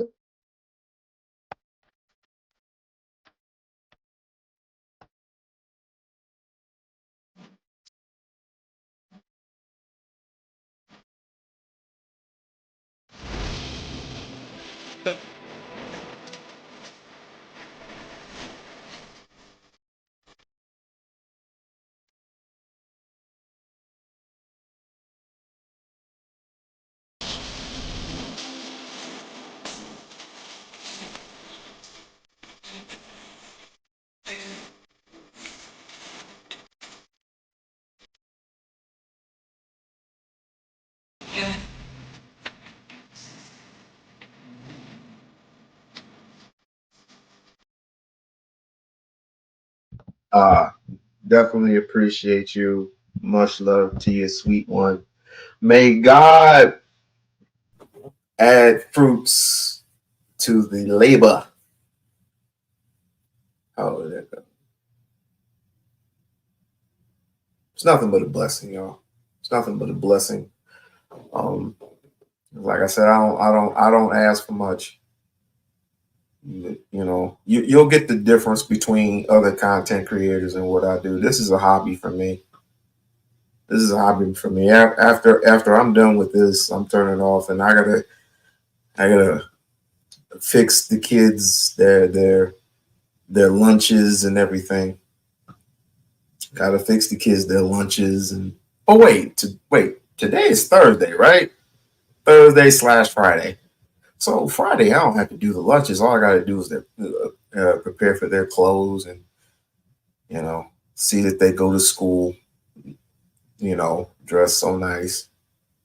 That's just what I do. People take this shit way too serious. I'm talking about the YouTube part. I'm not talking about the politics. Politics, you can do something. But when it comes to YouTube, there's more to just turning on your computer, your laptop, microphone, turning on your camera. You could be out there protesting. You can be out there actually doing something. You can join the NAACP. You can join the mosque. You can join any other organizational group here in America, United States, that pertains to you. But choose wisely, right? And organize. That's all we're saying. That's all we're saying is just organize. What is it? What are you trying to? Well, let's continue. Not way off though. Like I agree with you, Bruiser. Like his research is you could take it's like almost like chew the meat, spit the bone. Some of it you can go back and find the same research, but it doesn't mean his conclusions are accurate. But I do believe that the whole redneck culture that we get it from the South, we talk like that's how we learned some of our slang, how we acted was from them, and they have poor results, and they were treated poorly by regular white people, which is why they call them, poor white trash and all of that stuff, because just the way they act and the way they are like loose, and the way the same certain things that you find in our culture, we got it from them. Jesus fucking. Well, that's unfortunate. That's what he said. Jesus Christ. What I heard him make a statement, and y'all correct me if I'm wrong. With the Germany comparison, when the black man go and have his kids or whatever family in Germany or something, it sounded like this was a case of you can take the nigga out of the hood, but you can't take the hood out of the nigga. That ain't what he said at all. Well, I'm saying it kind of. No, what he said was that these black kids in Germany somehow came out better than the black kids that would have grown up in America because they were not exposed to black culture. That's what I listened to it, and he didn't say that. He said that the IQ showed no difference, and because the black kids in America listen to hip hop, and then I guess the guy that was interviewing him tried to make the case that the black kids that are born in Germany or whatever, and I think the professor that he was interviewing said, the black kids in Germany have access to the same music or the same culture. No, that's not what he said. You misheard him. That's what I said. Correct me if I'm wrong. That's what I heard. I heard there was no difference in IQ. He didn't say that. no He didn't say they had better IQ. He said it was no difference. It showed no difference. He said there's no access to the hip hop, to the gangster rap. I thought he said it was. I don't know what is the term pervasive. Well, he used the term pervasive. They have a pervasive. Pervasive is like just heavily influenced. Right. So that means that they do. The kids, the black kids that were growing up in Germany did have access to. No, that's not what he said. No, he said they didn't have access to gangster rap. He was basically saying that there were no differences between the black White kids and white kids and kids the in black Germany. kids. Their IQs were very similar, and they were trying to say, well, they didn't have access to gangster rap to influence them into being degenerates. So Okay, so that's why I said correct me. I must have misinterpreted that. Apologize. the issue is the way that he wants to dismiss a wealth of other external factors that lead up to. Yeah, Exactly. like the projects. It ain't even that. Like there's a reason why they it's say a lot of different influence. The there's a economy, reason why they schools. If we reverse all of this, it all goes back to the same thing, and they stack upon each other. Let's just say we start with the we want equal education and the pro-black movement of the '60s. Moving that was moving as a collective community with ideology to be twice as good as everybody else, and move forward and create black excellence through hard work and perseverance. Then we have a COINTELPRO where those movements get decimated, and then drugs introduced in the midst of that chaos and despair, which funds drug addicted parents and the removal of trade schools and all these things, all to squash black uprising, which spawns a chaotic ass community. Like we've been as a community caught up in a damn game of Saw, where you face several fucked up choices to make it to the end, and sometimes you do make it all the way out, but no one without some scars. You'll remove all of that and just say it's. Oh, before I forget, those the one Helen and everybody else who had just came in, I was doing a review of the revolt, the aftermath of the debate with Kamala Harris and Donald Trump, and Lisa would tell you it was a shit show. It was the shit show for the most part because the host, it was like she had some animosity towards pretty much everyone. It's like she the top dog, so she did what she wanted to do, and it's just virally ignorant when you're dealing with multiple people who are listening to ideas of how to improve in this country. But when it comes to certain black folks, sad to say, it's just, I don't know about us, man. I have no idea. Any thoughts, any questions? It's black culture, that's the issue. And they got that shit from white people. It's dismissive the way he tries to make these arguments. Oh, yes. And they are, and I think they're doing a part 2 and a part 3 of the debate coming up soon. And I'm really looking forward. To this. I agree with you. I think that it's all of these things. The drugs, the conspiracies, all of these different things are the reason why the community is that way. And the music is part of the influence. But what the issue for me is that it's almost like we keep it's like almost coming out of something, but we keep reverting back. And and I think that hip hop is the glue that keeps bringing us back to that same thing. We're trying to, how we beat the crack epidemic, and now we got another one. Like, we keep going backwards with it. It is part and it is an influence. If we can admit that, we can start moving forward. We're not saying it's everything. And I understand you don't want to put everything on black culture and my question is hip hop black culture? Like, is that one and the same, or is it separate? Is it a part? Is it a subculture? Or I don't understand how hip hop is completely black culture. That part I don't get. Black culture is immense, and it's wealthy, and it's so many healthy things that are involved in black culture. People How was they learn pushing that that. stuff, Law? How they All right, learn? I got another clip I'm gonna play. Yeah. Play this clip. Job is it to say wrong subculture, folks? You're harming yourselves. Well, I would think in an ideal world that intellectuals might take on that task, but the world that we live in, I've noticed, is not ideal. All right. What is to be done? Take a look at President Lyndon Johnson speaking at Howard University in 1965. Oh, yes. But freedom is not enough.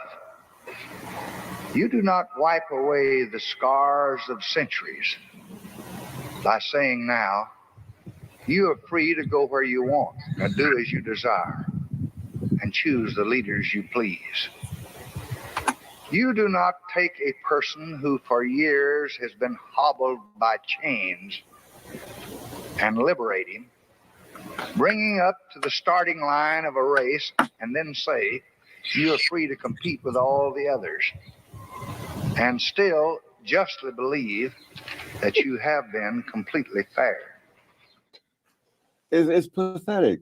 It's not a question of, there's no you who has the control to be completely fair or completely unfair. I mean, the circumstances are, so someone once criticized the mental tests on grounds that the tests were unfair. And I think it was David Reisman who said, the tests are not unfair. Life is unfair, and the tests are measuring the results. But who has control of life? Who has control of the past? Who has control of the culture that people have in the present, which they've inherited from the past? He is such What's a buddy name again? Thomas Sowell, his coon ass. Where he Thomas just Sowell, right? OWE.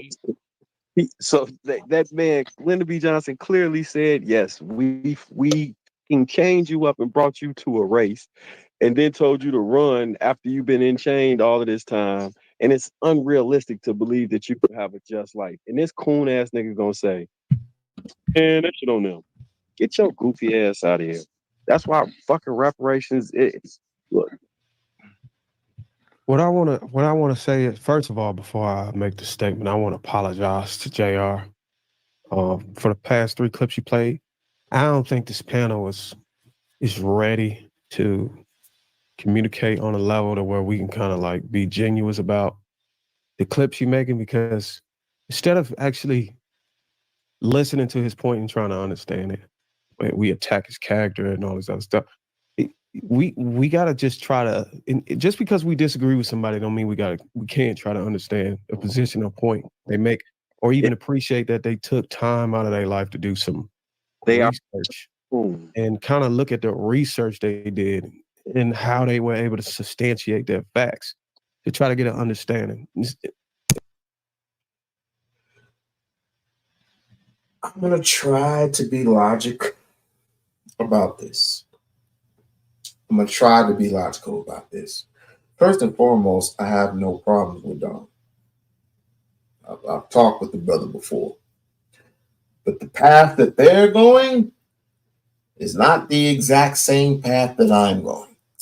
As a matter of fact, they are still figuring out ways to go along, to get along with this system that is still currently white supremacy.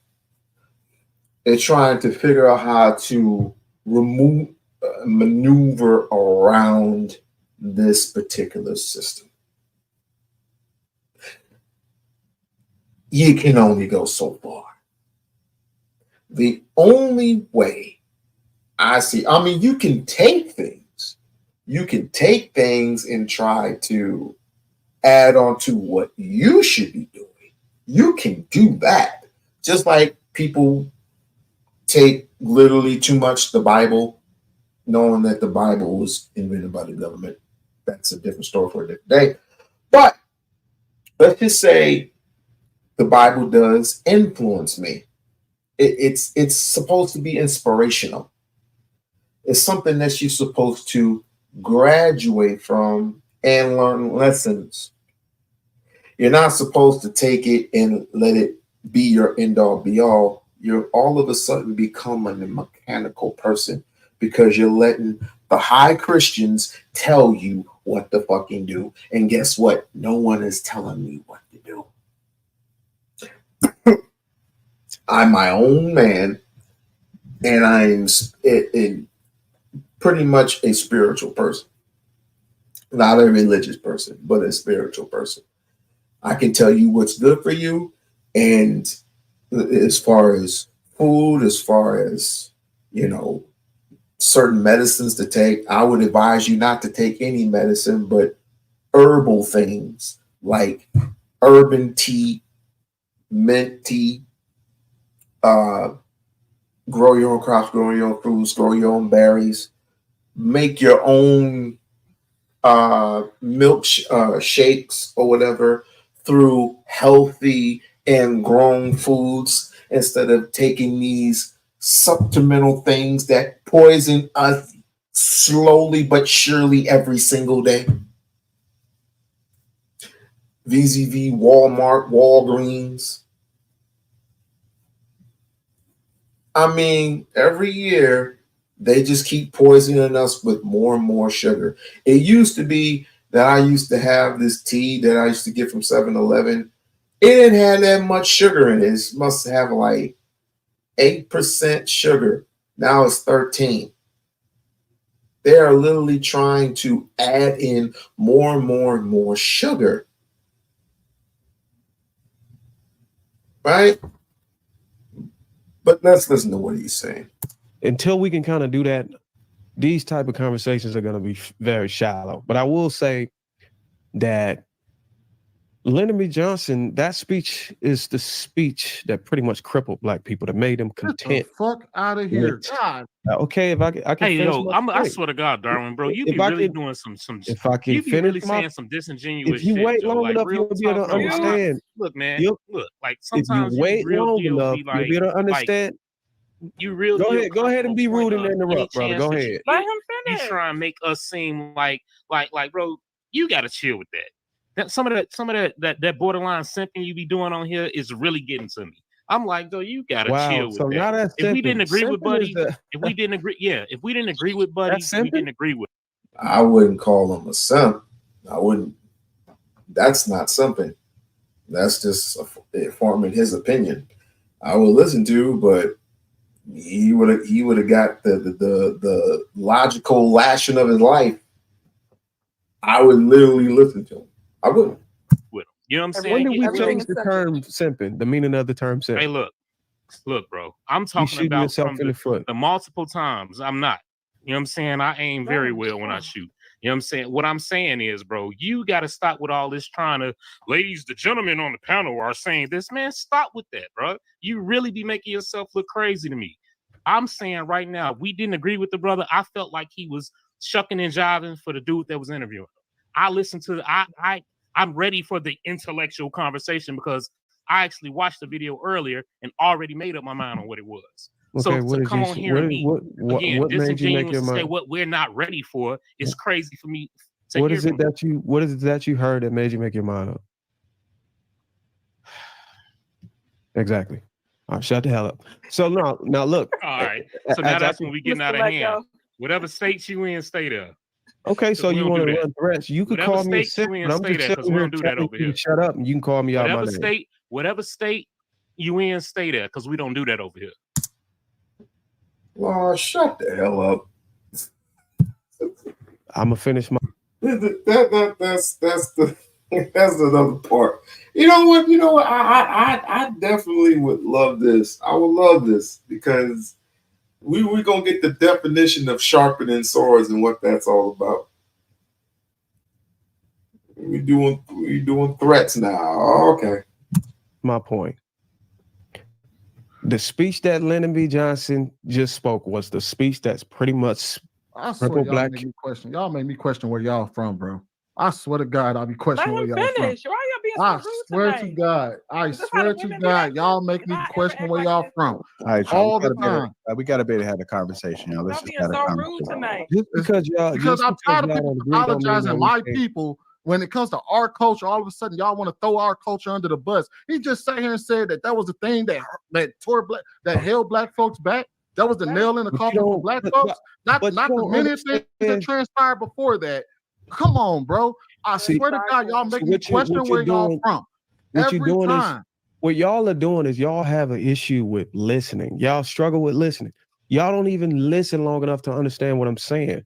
Y'all are playing double dutch. I'll be emotional. I Just will trying be to wait emotional. When to it comes to jump this, I'm in. very emotional. I This is haven't even. bullshit. I had. I'm not talking about you. I began to repeat myself, and I haven't even got past the last word I said the first time, and you coming with the same thing. That confirms that you don't even won't I even don't want to have a listen to the conversation. I don't want to context. have a conversation about somebody that's gonna sit here and listen to a coon ass dude throw black people under the bus and say black people or black culture is no culture and that we're promoting all this violence and everything else and black people ain't no good. We ain't picked the video. On the national stage, you're gonna be in this interview talking this mad cash shit about us. I'm good on that. So look. I'm with Sweeney. Sorry. With Sweeney. But yeah, I'll let the brother finish. I mean, you ain't have to agree with him, but you let Darwin finish. I mean, he's dead. I mean, he's wrong, but let the brother finish. I'm good, especially when you largely ignore everything that black folks have been through in this country. You largely ignore all that. And Lisa, you're gonna kill me. Lisa. Don't get mad at me. I found out something about James Earl Jones. May he rest in paradise. But I found out something that I shouldn't have found out yesterday. The man was married to a snowman. God damn. The man was married to a snowman. Oh boy. First Sidney Poitier. Cuba Goody Jr. Well, Bill Cosby had some sense. My goodness. Definitely a moment of silence for James Earl Jones, who died at 93. Real good character at heart. Real good character. And another brother that I will be mentioning pretty soon, Frankie and from Maze passed away. God dang it. It's just like every time flies by, we need to get more humbler every single day. We need to. We got to be more humble. Because we're not gonna what's happening now is that all the elderlies are being taken out for a reason. There ain't gonna be a time no more where people. I hope this happens to you. I hope this happens to all of you, where you reach an age in your life where you can be happy with, right? I hope to reach 100, but it may not happen because you don't know when your time is going to go. You don't know when your time is up. So I'm humbled to be in the position that I'm in. I wish for better, because when you get off and you before you go to bed at night, that's all you can ever do is pray for better. But I'm humble. I'm good. I'm good in the space that I got my wife, I got my kids, and I got peace. That's all I need. And of course, there's family and friends, but I got the one thing that a person could ever pray for is not money, because money don't last long. Sex, that don't last long either. Enjoyable, pleasurable, but it don't last long, is peace. That's all I ever want is peace. So when I mentioned James Earl Jones, Louis Gossett Jr., and Frankie from Maze, and them living long lives, and us having the chance for them to entertain us, and believe me, I have been entertained by Louis Gossett Jr. I've been entertained by Frankie and Maze. My dad couldn't stop playing Maze. My dad couldn't stop playing that. Right? James Earl Jones, I didn't know it. He was the voice of, and I almost forgot. The dude that played Shrek, the dude was the voice of Shrek. I forgot what his name was. I think it's James Avery, another one. May he rest in peace. One of the greatest voices in the history of the music genre. Right aside, along with Michael McDonald. I Will Be There is one of my greatest songs. When they collaborated like that, that was beautiful to me. Al Jarreau, one of them. But you get the point. Be humble. Instead of just praying for a miracle, why don't you just pray and say, just say thank you. Thank you. I'm humble. I'm humble to be here. I am humble to be here. God, I am humble. All magnificent one. I am humble to be here. Because if it wasn't for God, I would not be here. Let's continue. Shit. And then just gonna throw black folks under the bus. I don't fuck with people like that. I did not throw black people under the bus. I'm not talking about you, bro. He's talking about the dude in the video. Can y'all let me finish my point though? Because I feel like y'all so triggered. Clown. Y'all so triggered. Y'all don't even y'all triggers don't even allow y'all to be receptive. Very triggered. Very triggered. So here's the thing. Here's the thing. What I was saying was that speech that Lyndon B. Johnson spoke is the speech that pretty much crippled the black communities in America. And I'm gonna tell you, black community. The speech. Black people. The speech crippled black America. I'm gonna tell you what. Man, that'll make this point. I'm gonna tell you what this speech did. What he pretty much did was he promoted and he marketed the Great Society Act and welfare and all these other government assistance things that pretty much keep black people content and destabilized in one position and never grow out of it. This was a marketing strategy. And what he did was what he showed to black people that, hey, this is reparations. He made black people believe that this was reparations. He didn't even look at the 19 before integration, segregation. We was hitting on all strides. When we were segregated, we were doing well financially. We were doing well with education. Yes, we were. Yes, we were. Put a 1 or 2 in the chat if we were doing well during segregation. Were black people doing well during those times? Put a yes, put a 1 as a yes, a 2 for a no. In your humble opinion, do you think that we should go back to segregation? We had everything. We weren't. Yes, we were. We had everything we needed when we were segregated. We never had our marriages. Y'all don't look at the numbers. Listen, our marriages were booming when we were segregated. We never had any families were. And that's because we didn't have a choice. Families were separated. And even though we were married then, the families were still separated. You had to get a hall pass to go see your wife. but I'm gonna shut up. Were empowered everything.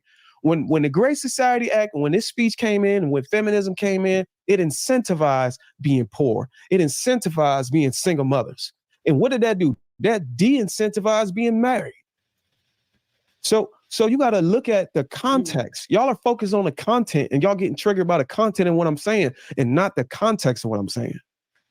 You got to understand the strategy behind what this man was saying back in, I think, 1950s or 1960s, when they ushered in the Great Society Act. Segregation. It led to, you know what else it led to? It led to putting people, not just black people, but damn near all people who go to college in a financial deficit, in a financial catastrophe, with the student loans and all this stuff.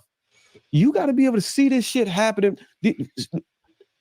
I'm gonna let somebody else talk. But Darwin, it's the same guy he said that I'm going to give them so many entitlements that they're going to be voting Democrat for the next 200 years, and that's exactly what happened.